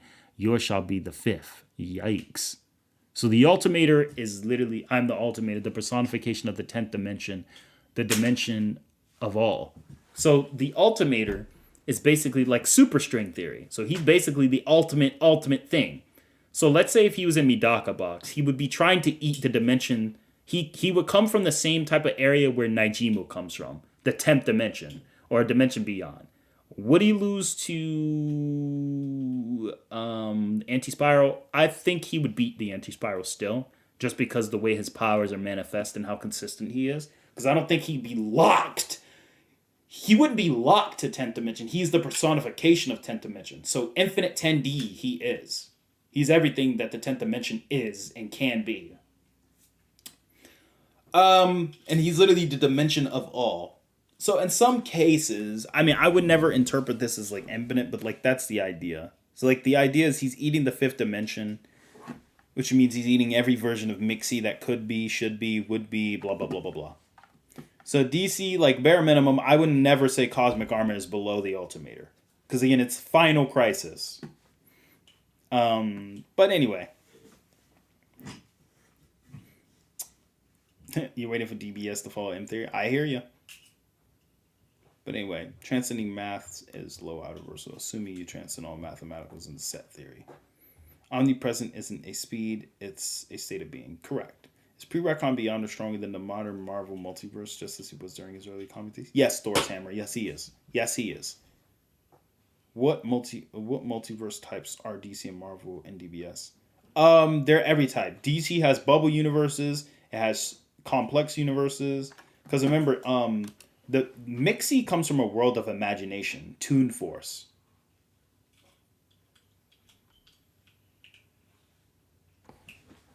So let's see here. Yeah, Invader from the 10th dimension. So yeah, there you go. And I think doesn't Mixie beat the Ultimator? Yeah, I think he does beat the Ultimator. So Mixie is not even a joke. But Mixie got weaker over time. I notice people say, that's the same Mixie. I'm like, clearly it's not. Like, it's the same Mixie in a sense of, yeah, it's Mr. Mixiopickalick, but that's not the exact same Mixie in every comic. Because if he beat the Ultimator, why would he be like, oh, Perpetua's above me, even though she's only 6D? Like, it's clear that DC gets retcon. That's why it's pre-retcon Beyonder. DC has retcons too, and that's what people mistake. Classic Mixie would steamroll a lot of characters. But the current Mixie would get sling, bang, banged, and slapped up inside his head. So, yeah. Anyway, that pretty much will conclude today. I think that's a good amount of fortunate time to kind of end the stream right there. Fainter FO. I'm going to say that, in all honesty, Capsule Goku, he shouldn't be lower than 15th dimensional. He shouldn't. He just shouldn't. But you'll have people who will say otherwise. But I don't think he should be lower than that. Otherwise, I'm going to say he's actually infinite dimensional personally. Because, I mean, why wouldn't he be? I mean, he's beyond his own video game. I don't even think, and it's not even fair how strong he technically is. Omnipresence isn't speed. Yep, exactly. Hyper high outer with the... All right, so chat. What happened? You broke it? No, I was eating and it just fell. Oh, no. We definitely got to get you some new ones soon. I know. February, though. That's when I have vacation. I can't do it any sooner. Why not? You can always call out and say, I got an emergency appointment because I can't see. Okay, continue your My stream. We can talk my wife's later. glasses broke, so now she looks like Velma without her glasses, going Chinkies. I can't see without my glasses. That's not good. I'm gonna be honest. SS Vegito. If we go by the versus battle wiki's definition, I agree with you. But normally, I would just say he's like Aleph Versal, like Aleph 1. He's beyond Aleph Null, but he'd be like Aleph 1. In my opinion. I know it's people like, no, stop it, you went to It's like, yeah, shut up. It's a fictional character. It's not that big of a deal. Like relax. Sit down. Let's see here. Can Mixie beat Zeno? Vexify, no. No, he can't. The Ultimator would still lose to Zeno, in my opinion. Because if we go by the higher mid end of Dragon Ball canon, Zeno could easily erase an 11th dimensional being who propagated and traveled through the 12th dimension. And if we go by Whis' statement and take it literal, Zeno can destroy all of Dragon Ball's reality, make him at least low hyper for the canon Dragon Ball.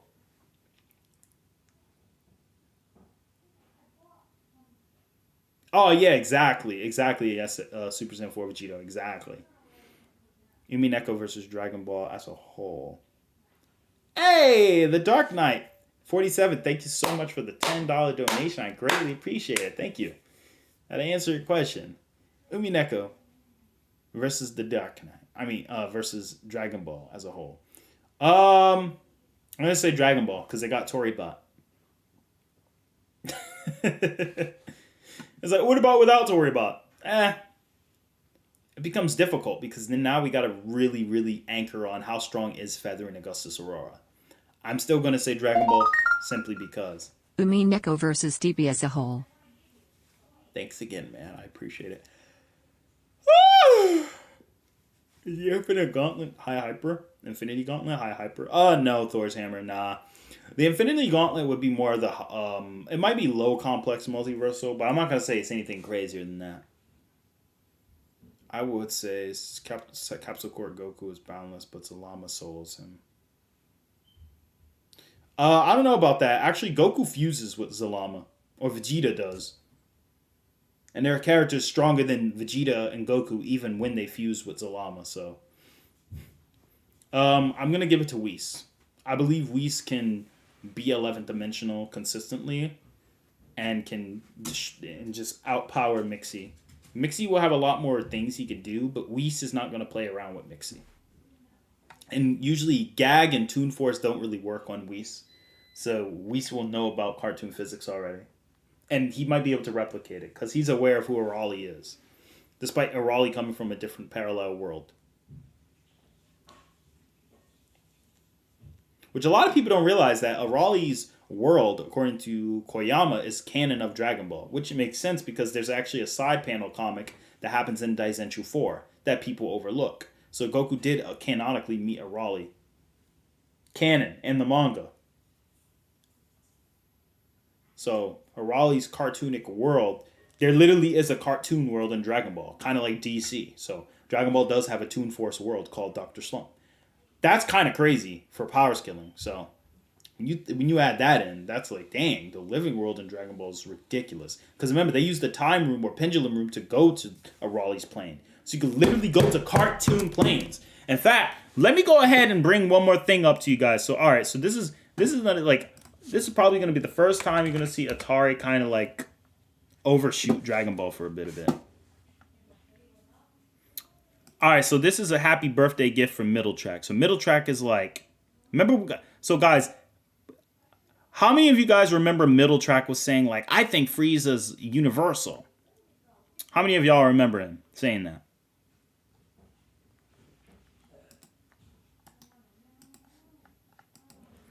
Let's see here. Raleigh actually tried to fight Kid Buu in her manga and anime. Exactly, Roswell.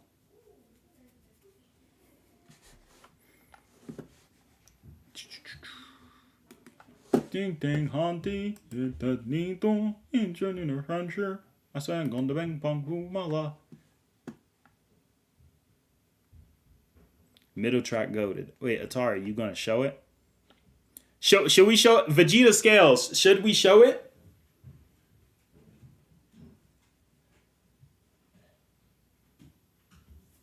Should we show it?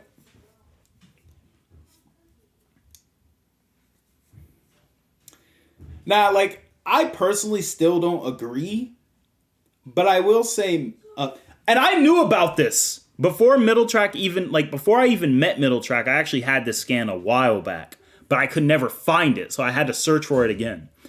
But I was like, all right, Frieza, if you're going with an extreme highball, you could say he's universal, but normally I would never say that. I don't think it's reasonable to. But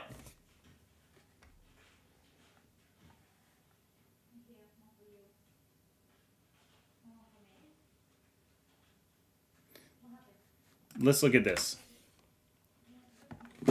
New post. Man, your upload resume after this ad. I was about to say.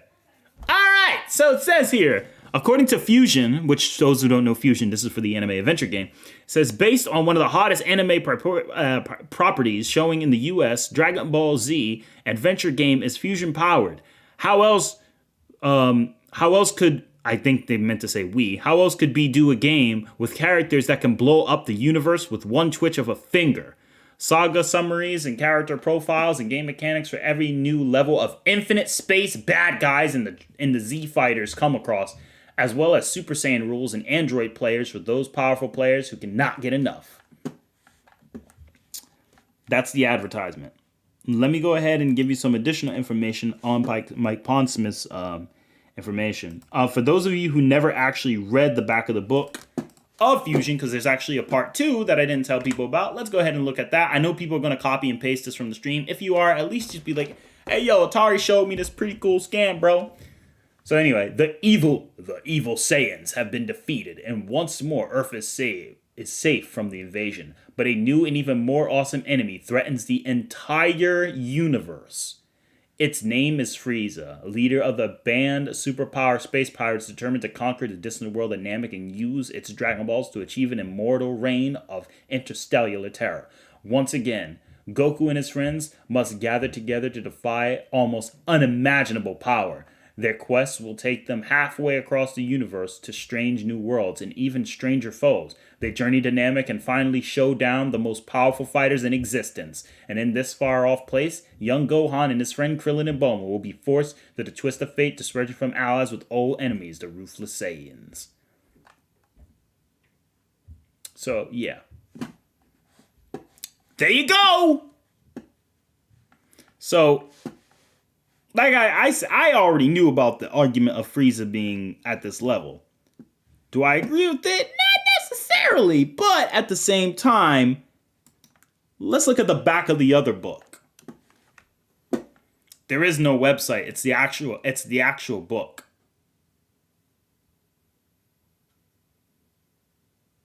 No, Vegeta scales still show it because the people who watch this channel are different people. The ultimate power in the universe. They are the Dragon Balls, 7 mystical orbs, which when brought together can grant their possessor infinite mastery of the cosmos. On the trail of this great adventurer, Prince Vegeta and his gigantic henchman, Nappa, 2 ruthless Saiyan warriors. Two ruthless Saiyan warlords with the ability to destroy entire worlds. And who will stop at nothing to attain the power of the Dragon Balls. Opposing them, a tiny band of Earth's greatest martial arts heroes determined, Krillin, reckless Yamcha, brave Tien, cowardly Yajirobe, and alien Piccolo. Once evil enemy of humanity, now an uneasy ally against the Saiyan threat. Their leader, humble Goku, a Saiyan warrior born to battle and destruction, now sworn defender of his adopted world, pure of heart, with super home battle skills and mental powers of extraordinary magnitude. He is walking one one-man nuclear war, but even he may not be enough to stop Vegeta. So the reason I bring this up is because if you look here carefully, it actually does say, here's an actual important point. When you get down here in this sentence, it actually talks about here. This is the part where we gotta go. Fighters with its own amazing abilities in Dragon Ball's experience. Now can be yours. You travel across the cosmos, meeting the most powerful beings and putting your skills against them, and mortal combat. Your weapons will be blurring speed, hypersonic flight, deadly energy blast that can level mountains, and the most potent martial arts training in a dozen realities. So, yeah.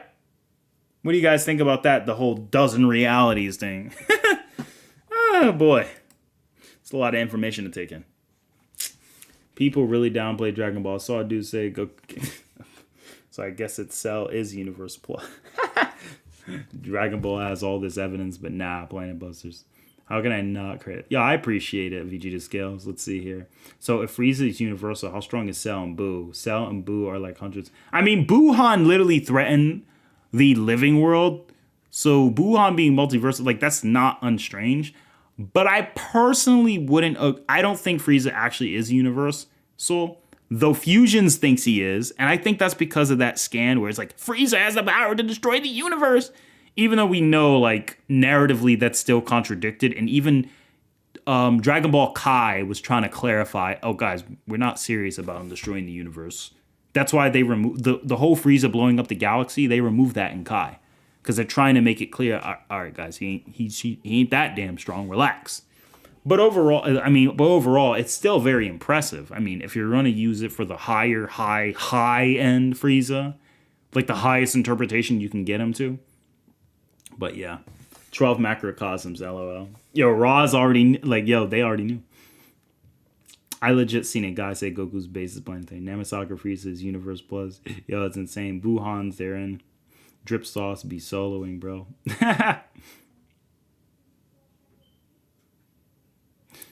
Yeah. Should we show them what this book took its basis off of? The Seal the Deal?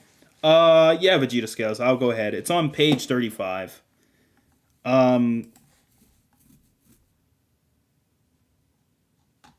This is just another interpretation. Be careful, guys, because this will still get debunked. Because I'm not going to lie, someone like Surfbone, I don't know if Surfbone could handle it. He might. But someone like Parrot will dismantle. If you try to bring this argument up to Parrot, he will dismantle you. I'm going to be honest. All right? I got nothing personal against the guy, but the guy knows he's not the best debater, but he definitely knows what he's talking about when it comes to these low-level arguments. You can't argue, like, you can use a lot of arguments to get Frieza to universal level, but we all know in reality it's kind of going to be difficult. I know there is a point where people's going to be like, Frieza could be universal because, I mean, when you look at Majin Buu, Frieza was told not to mess with Majin Buu or Beerus. And it's like, Frieza wasn't even too afraid of Majin Buu after he came back to life. It was like, oh, Goku beat Majin Buu? All right, just give me 4 months. I can do the same thing. So it's kind of like, it's kind of crazy. Here's the actual source material where this book came from. So on page 35, it actually tells you, editor's notes. Much of what is discussed here is extrapolated not only from what can be seen in the episodes of Dragon Ball Z TV show, but also from the Dragon Ball and Dragon Ball Z manga, various source books, the excellent Soatia Press, and Dragon Ball Z book series, for starters, aka Daisenshu's, and other data books. And from Akira Toriyama's own sketches and manga cover pieces, we piece all this together to give you, the reader, some idea what life might be like on Dragon Ball Z.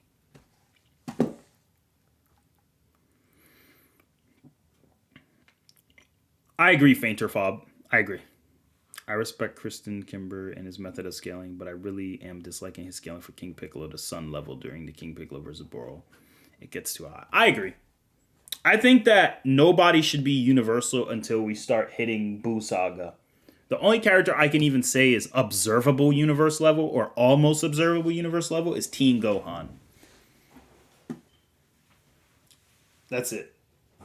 Super Perfect Cell maybe because he does scale to Deborah, who Deborah is stronger than him, but Deborah rules an entire demon realm, so which is small in scale, but that still should support, like, hey, Deborah is still pretty strong if he could rule an entire universe.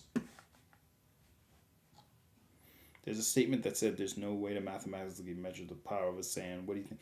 Well, Super Saiyan 4 Vegeta, what that means is there's no way to stagnantly. Like, if I say Goku's a power level of 500 million, the next 5 minutes in the battle, he could be fighting for a couple minutes, and then he can already be at like 1.5 billion.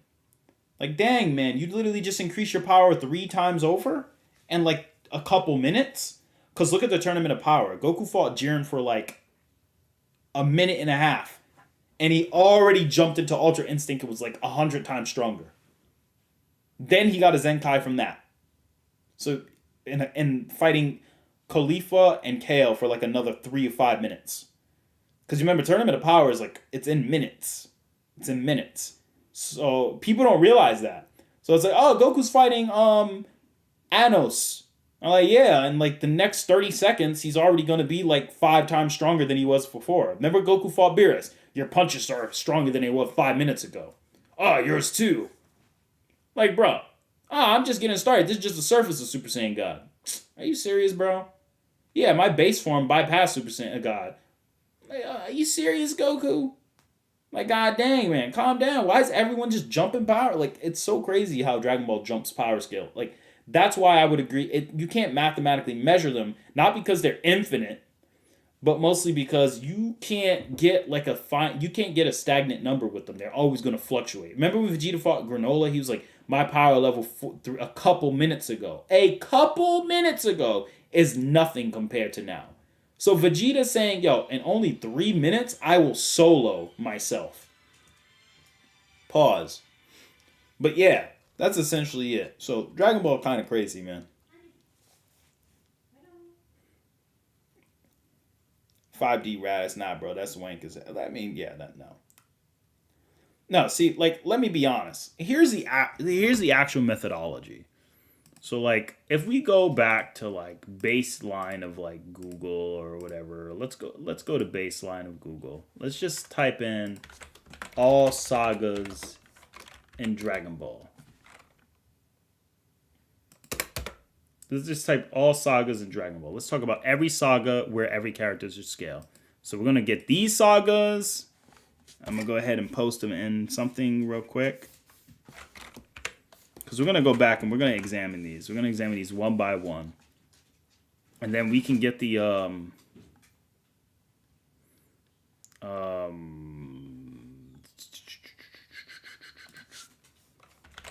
Dragon Ball 4 sagas. And where's the main 4 sagas? I got to get a picture of it. What's the main 4 sagas? Once I get a picture of the main 4 sagas, we'll be all good.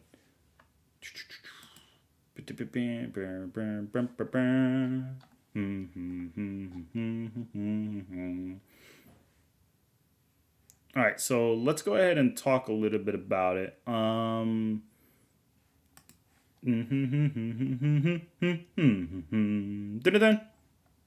Yeah, that's cool. Let's go ahead and bring these guys up, and then we're gonna go ahead and talk about them in just a minute. So let's go ahead and move over, because I know I said I was gonna stop soon, but like I gotta, you know what I mean? So let's go ahead and talk about these bad boys real quick. All right, so here's the actual honesty. So man, if you don't get out the way. All right.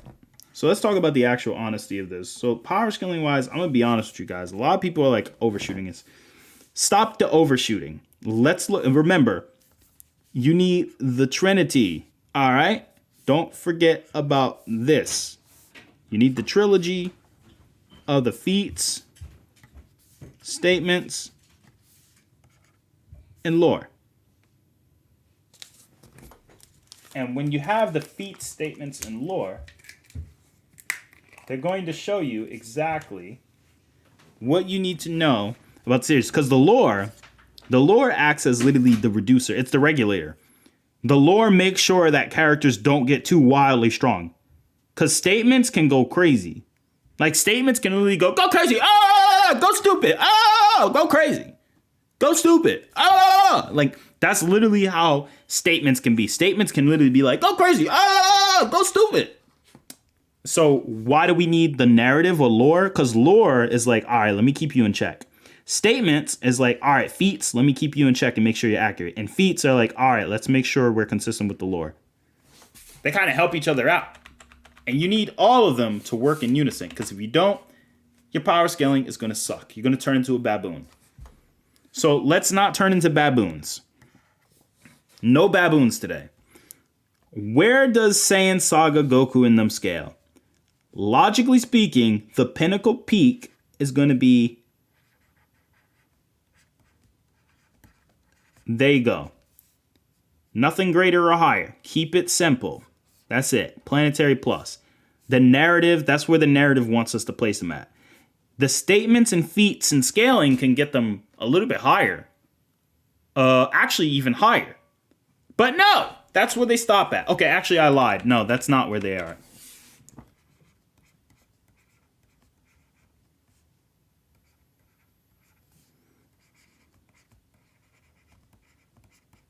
There we go.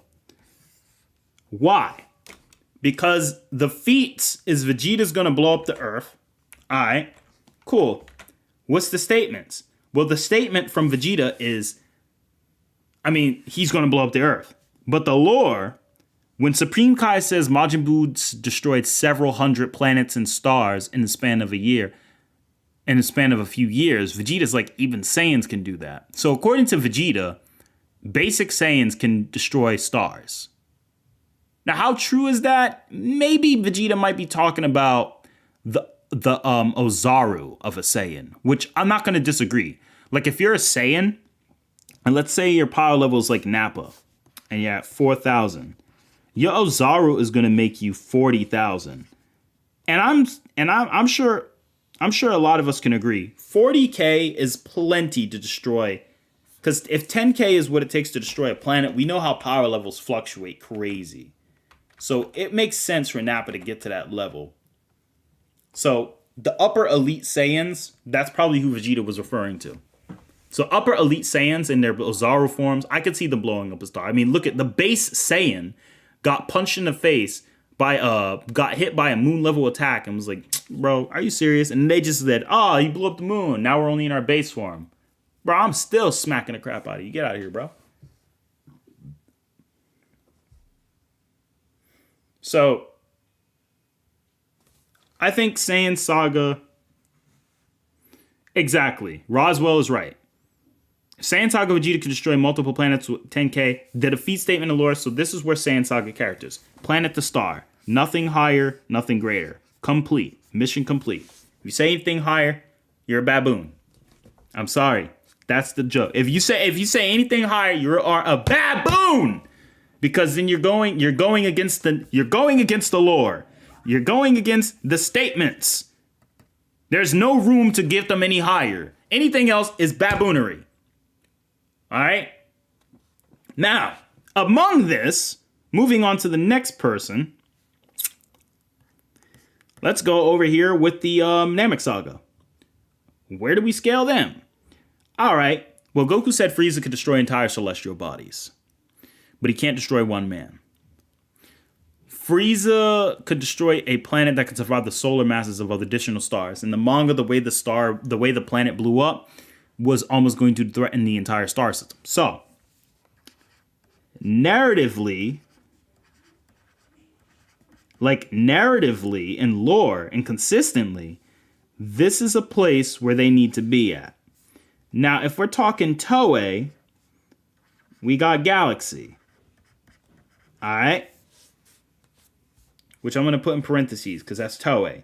But Dragon Ball Kai removed that specifically, so we're talking straight consistent. Like, if we're not talking Toei or 90s Goku, we're using straight up classical Toei of Dragon Ball Z Kai, then Dragon Ball Z Kai Goku would be star system level. Now, anything higher than that, baboonery! Kinda. Not full baboonery, but partial baboonery. Now, next character. We're not doing this saga, because it don't count. And that's only OG Dragon Ball, so I don't care. But, moving to the Android saga, let's talk a little bit about them. Where would I scale them in the Android saga?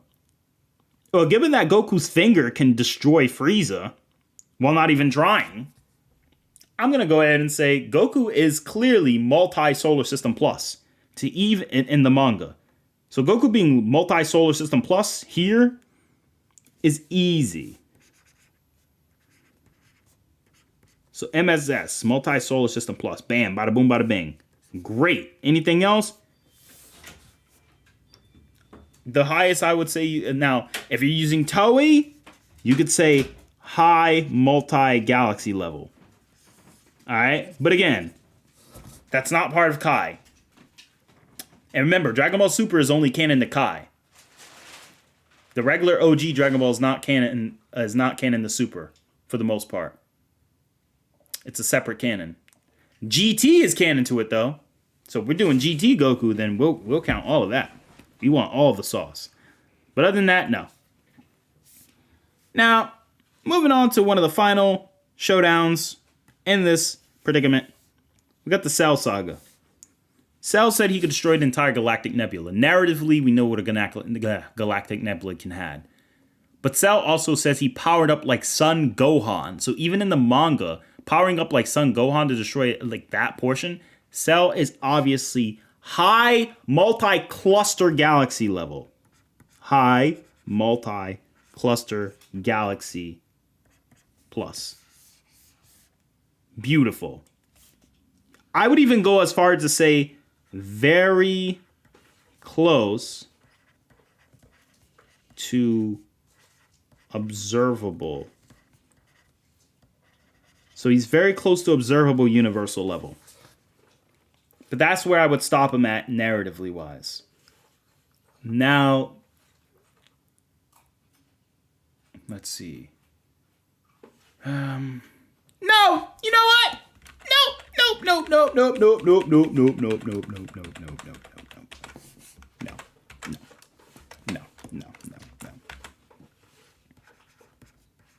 Yep, we're gonna go for it. You know why I'm gonna put Cell at universal level? Because Majin Buu, Beerus could destroy the entire Kaioshin realm. Right? Fat Majin Buu is greater than that, and Vegeta Super Saiyan 2 could put up a fight against Fat Majin Buu. So if you could destroy the Kaioshin realm at that point, you got to be at least observable universe level. So I'm going to put an O. So I'll say maximum power Cell, at his highest peak, he could probably destroy the observable universe at full power. But he did only have enough power to destroy Galactic. But that's only for Toei Cell. If we're talking about canonical Cell, it's kind of a difficult situation. Consistently, I'm going to just say high multi-cluster galaxy plus, which is almost observable universe level. Well, because we're including Gohan in this, I guess you can say observable universe. So, yeah, we'll just put, observable universal. All right, whatever. Cool. So there you go. Great argument. Now, the final showdown. The final showdown with no clowns, no baboons. Just straight up telling people how it is. What's the final showdown going to be about? Well, I'll tell you. It's going to be about Buu Saga.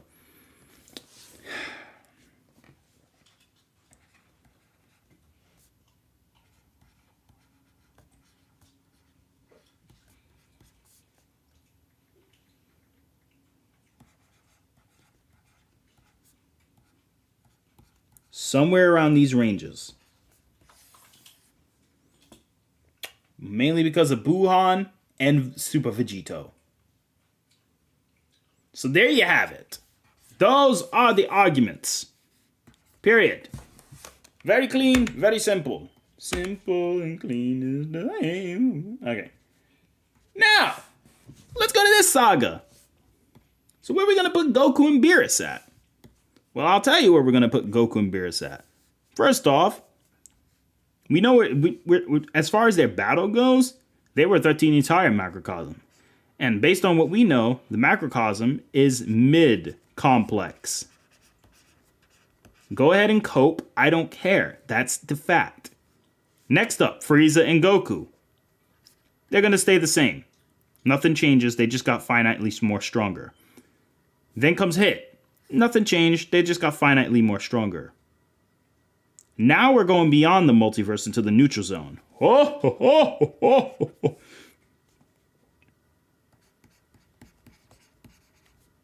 Now we're here. Oh, baby. God dang. Look at that. High complex. Easily. between these two dimensions. And then last but not least,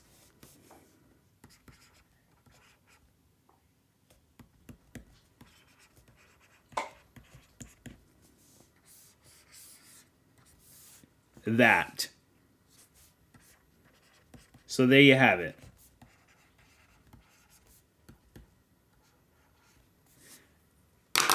Done. Done, done, and done. So anyway, that's all I'm going to say for Dragon Ball. That's where I'm going to actually have them power scale at.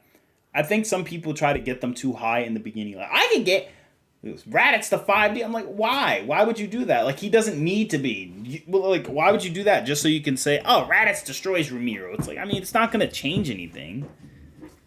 Like, I mean, who cares? And I don't think he's that strong. Hi, main is Zebulon. Let's see.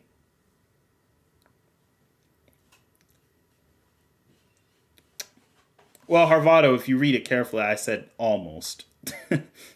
Almost. They're not... technically, they're nowhere near 12D, because 12D is, like, infinitely up here, and they're, like... And this is the beginning of 11D. Xeno Goku versus Void Shiki Gilgamesh and Saber Huin. Thank you so much for the $9.99 donation, RJ. I appreciate it. And to answer your question, Xenoverse versus Void Shiki, Goku, Xeno Goku. Void Shiki and Gilgamesh aren't leaving their comic or their fiction. And if they do, they're not doing it in base, they're not destroying the outside world. It's kind of like that one character, it's like, oh, he threatened his author. I'm like, I don't care. Xeno Goku fought a guy who's going to not just threaten the author, but threaten everyone on the planet Earth, the real world, and said, I'm going to destroy it all. And then still beat him in base. So, oh, but didn't Xeno Goku go Super Saiyan against Demigra? Yeah, if you suck at the game. But, yeah, this is Tournament of Power. They're kind of like right here. They got infinite ways to go before 12D. They're nowhere near there. But at the same time, can they reach it? I mean, who knows? Saiyan Saga, large planet. Small stars, Namek. Small star. Saiyan Saga, large planet, small star. Yup. Namek Saga, solar system, androids, and Saiyan Saga, multi-solar, galaxy. Boo Saga is universal. Hey, Dark Knight, I can't disagree with that. I think for the manga, those are probably the best scales I see, in my opinion. For the manga, I have to agree with you wholeheartedly, 100%. That's really good. That's a really good scale for the manga. The Dark Knight, you got my Medal of Honor for that one. You still think Namasaga goes as Universe Plus? I mean, think about it, Fainter Fob. If he was Universal Plus, why would he die? If he was Universal Plus, why was he still technically afraid of the explosion of Namek? You know what I mean? It's kind of just weird. Because if he was Universe Plus, that would mean that his finger... Because what you got to remember... So let me teach you something. Let me just educate you on something, Fainter. Just real quick. To kind of show you a little bit. And it's not even like... I don't mean educating in a condescending way. I mean educating in like a very nice way. But think about it. If Goku's single finger is able to destroy a universe level fighter like Frieza, then you got to think about it. Like, that would mean Goku's finger is universal. What does that tell you about everyone else? Like, it's kind of just awkward. Like, why would he be at infinite levels of power that early on in the series with his finger? It doesn't fit the narrative, because if that's the case, why does Cell go, I can destroy the whole solar system? So clearly, narratively, that's not what Toriyama intended.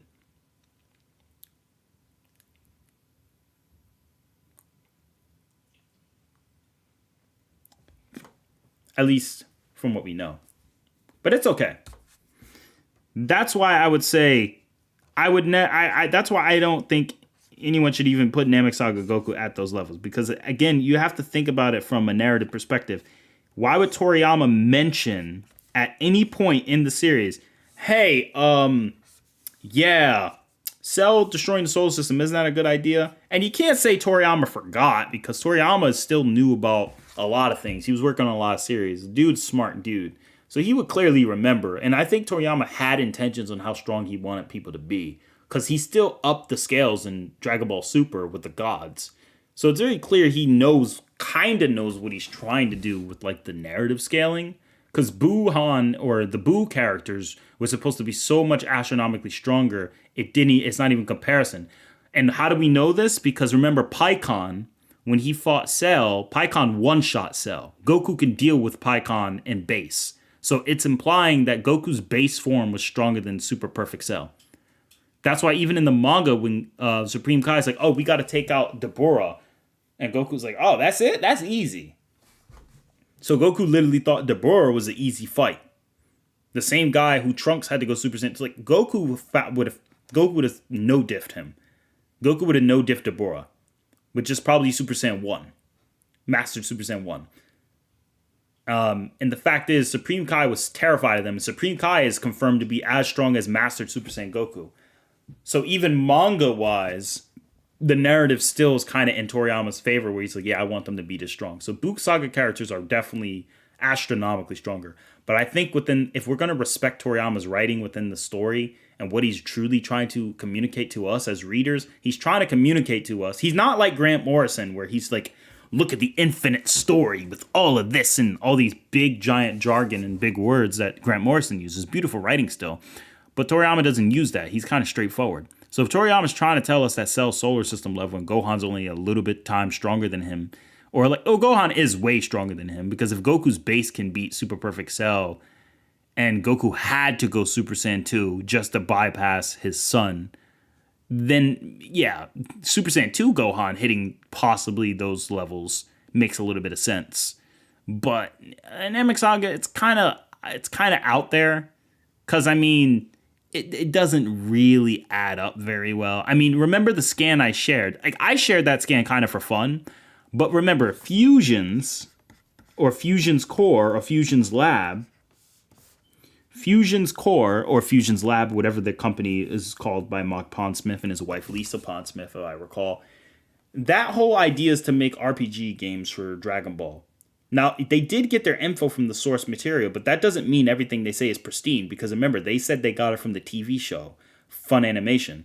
Mike Pondsmith is not a power scaler, so he probably took the Universal Frieza statement verbatim, which was probably his mistake, because Daizenshu never confirms Frieza's that powerful.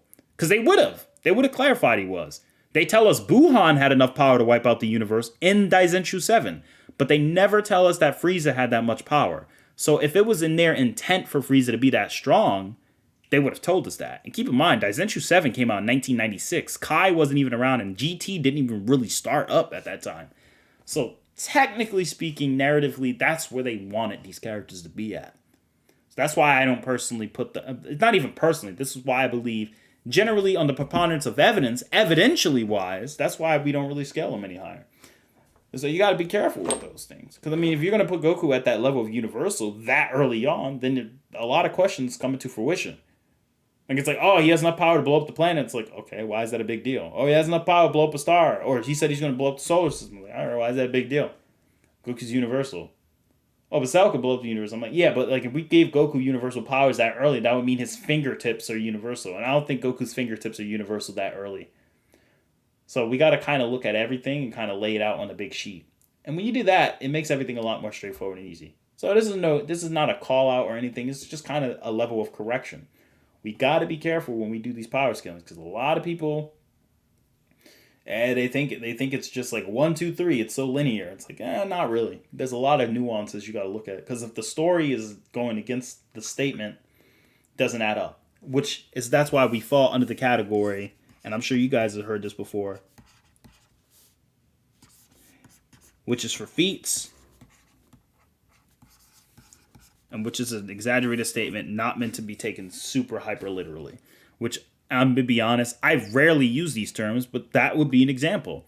Remember when Buhan called himself omnipotent? Are we literally going to believe he's omnipotent? Remember 16 said Cell will destroy the very universe? I mean, yeah, over time.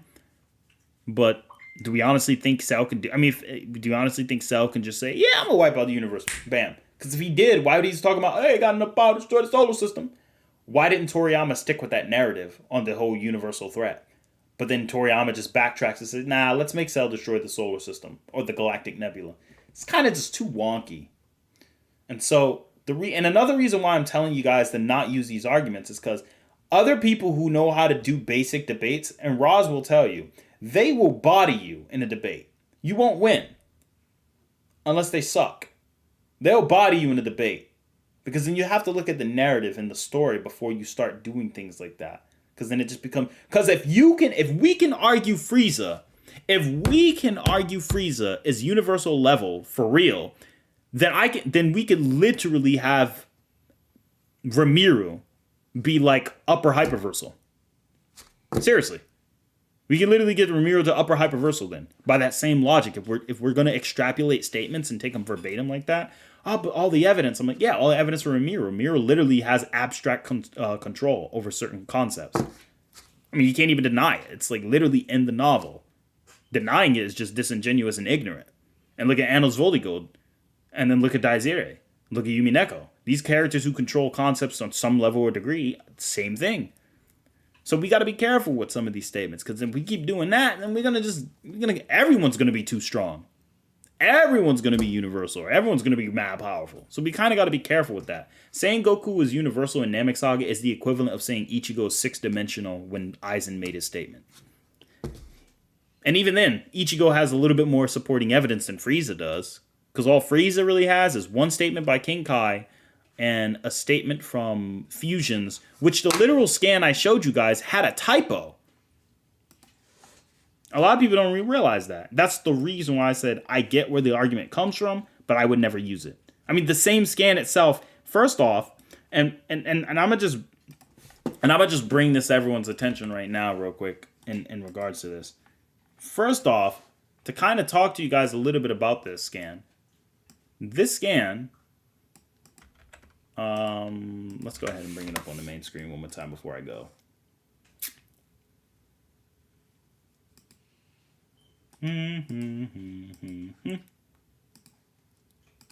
This scan right here literally tells you, first off, for those who don't know, this actually came from a gaming flyer. So this is a flyer. This is advertisement. This is technically advertising. This is not the book itself. This is the people of Fusion's company given this writing. They literally have a typo here where they said, how else could B do a game with characters? Now, obviously, a typo is no reason to dismiss an argument, but we got to take it a little bit with a grain of salt, because if Toriyama didn't say this in the official data books, then it's kind of weird. Even in the actual RPG data book, and the second one, and there's a third one, by the way, there's a one with Garlic Jr. All three of these that was published from Artelsa Rayon, all three of them, none of them ever mention anything about Frieza actually being universal completely. They just kind of imply it mostly off of the narrative of the story, but they're really just kind of giving you an RPG perspective with the cosmology. Cosmology, they're correct because the Daizenshu supports it, and other statements like Koyama supports it. That's why I always say in every video, this is a supplemental source. Supplemental. It is not a main source. Daizenshu, main source. Manga, main source. Anime, main source. Toriyama, main source. Those are primary. This is manga and Toriyama, primary sources. Anime is also a primary source. Low Ball Xeno Goku vs. Tumanadina's Accelerator in Nephthys the Toru novel. Who win? Hey, thank you so much, RJ, for the $9.99 donation. Wow. So, to give you an answer on that, very short, simple, low-end Xenogoku still wins. Because even low-end Xenogoku you can't get low-end Xenogoku lower than 10-dimensional or 11-dimensional. And I don't think Accelerator has the abilities to deal with Xenogoku. Now, Nephthys, I got to look a little bit more into who that is, because I'm going to be honest with you, I don't know, sadly. The Dark Knight 47, you're not alone, bro.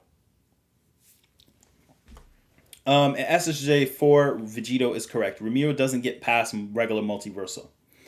But anyway, the bottom line is, remember, this scan is just nothing more but... and look at Dragon Ball Z and its supplements are available from it literally calls itself a supplemental source. Literally right there. Look. It literally calls itself a supplemental source. So again, just so you guys know, like, most of this information is supplemental information. It's not verbatim. It's not completely absolute. This is an RPG data book from a third-party company called Fusions, whose Fusion Core's dedication is to make RPG data. They actually have an RPG data book on Star Wars, for those who don't know. So you can go ahead and read up on their Star Wars variants as well. So again, fusion, why is it useful? It's because we're finding more than one source of information that agrees and gets the narrative. Mike Pondsmith is a good source in terms of the cosmology, but everything else is a little wonky. So you got to be careful when you're looking at the source. That's why we say supplemental. It supports the sources that are already in existence, but it doesn't mean it's that good of the best source. Secondary source, Daizenshu. Toriyama in the manga and anime are primary. Secondary, Daizenshu and additional data books. Third source is going to be this book. This is a third-party source. Third-party source includes this books and other people's opinions, like the guys who said, I think Goku can beat everyone in Jump Force. Those are like third-party sources. Actually, this would be more in a pseudo-secondary source. It's like a pseudo-secondary third source, but nonetheless, it's not a primary source of information that can be a completely reliant. Not all the way. It will have statements that are still not consistent with the series. Because remember, not everyone's going to have the same thought process. If I wrote a data book on Dragon Ball, and then Drip Sauce wrote a data book on Dragon Ball, and then Webcam Parrot wrote a data book on Dragon Ball, we're all going to have different conclusions. Period. Even if we're writing data books, we're going to have different conclusions. So you got to be careful with that. How did you think a galaxy is in Dragon Ball if a solar system is galaxy size? Galaxy is 1/4 of the observable universe, the Dark Knight, 47. All fate debaters do is, but the concepts make it but the concepts make it out person, man. I'm telling you how the rest you ain't going to Beerus versus Anti-Spiral. Beerus. Anti-Spiral could hit 11D, but Beerus also can hit that level more consistently. And Beerus actually flicks Anti-Spiral away. Because, I mean, well, you know, the reality. But alright, guys, I think that's going to be it today. We have already reached our point in time. We are 2 hours and 24 minutes in to the stream. I think this is a great time to end the stream. I just want to thank everyone who has tuned into the stream. Again, everyone who has tuned in, you guys are fantastic. Thank you guys all so much. Don't ask why there are 2 Patreon windows right there. That has nothing to do with it. So yeah, just ignore that. But again, nonetheless, you guys need. I want you guys to know that this is ATARi HMB. You guys are greatly appreciated. Thank you so much for stopping by in the stream. Again, like I said, this is not something we're going to do very commonly at all. Get ready for the new content to come out. It looks like you guys really voted for having more animation base. So we'll go ahead and try to add in a little bit more animation on the channel, along with some exercising content and overall supporting your general health. So thank you guys so much for the support. Look forward to the new content coming forward in the future of this year, 2023. So with that said, thank you guys so much for watching. This is ATARi HMB, and I'm going to be signing off on the stream. If you guys want, you can follow me and come to the Discord as well if you want to hang out and have a conversation with me live in the voice chat. I have no problem with doing that, and I'll be more than happy to have a general conversation with you guys. Let me go ahead and leave an invite in the chat below. There is going to be a limited amount of times people can use it. So there's only going to be 10 people who can come in there. So you guys better hurry up and get in there ASAP. And yeah, so with that said, this is ATARi HB, and I'm signing off. Peace.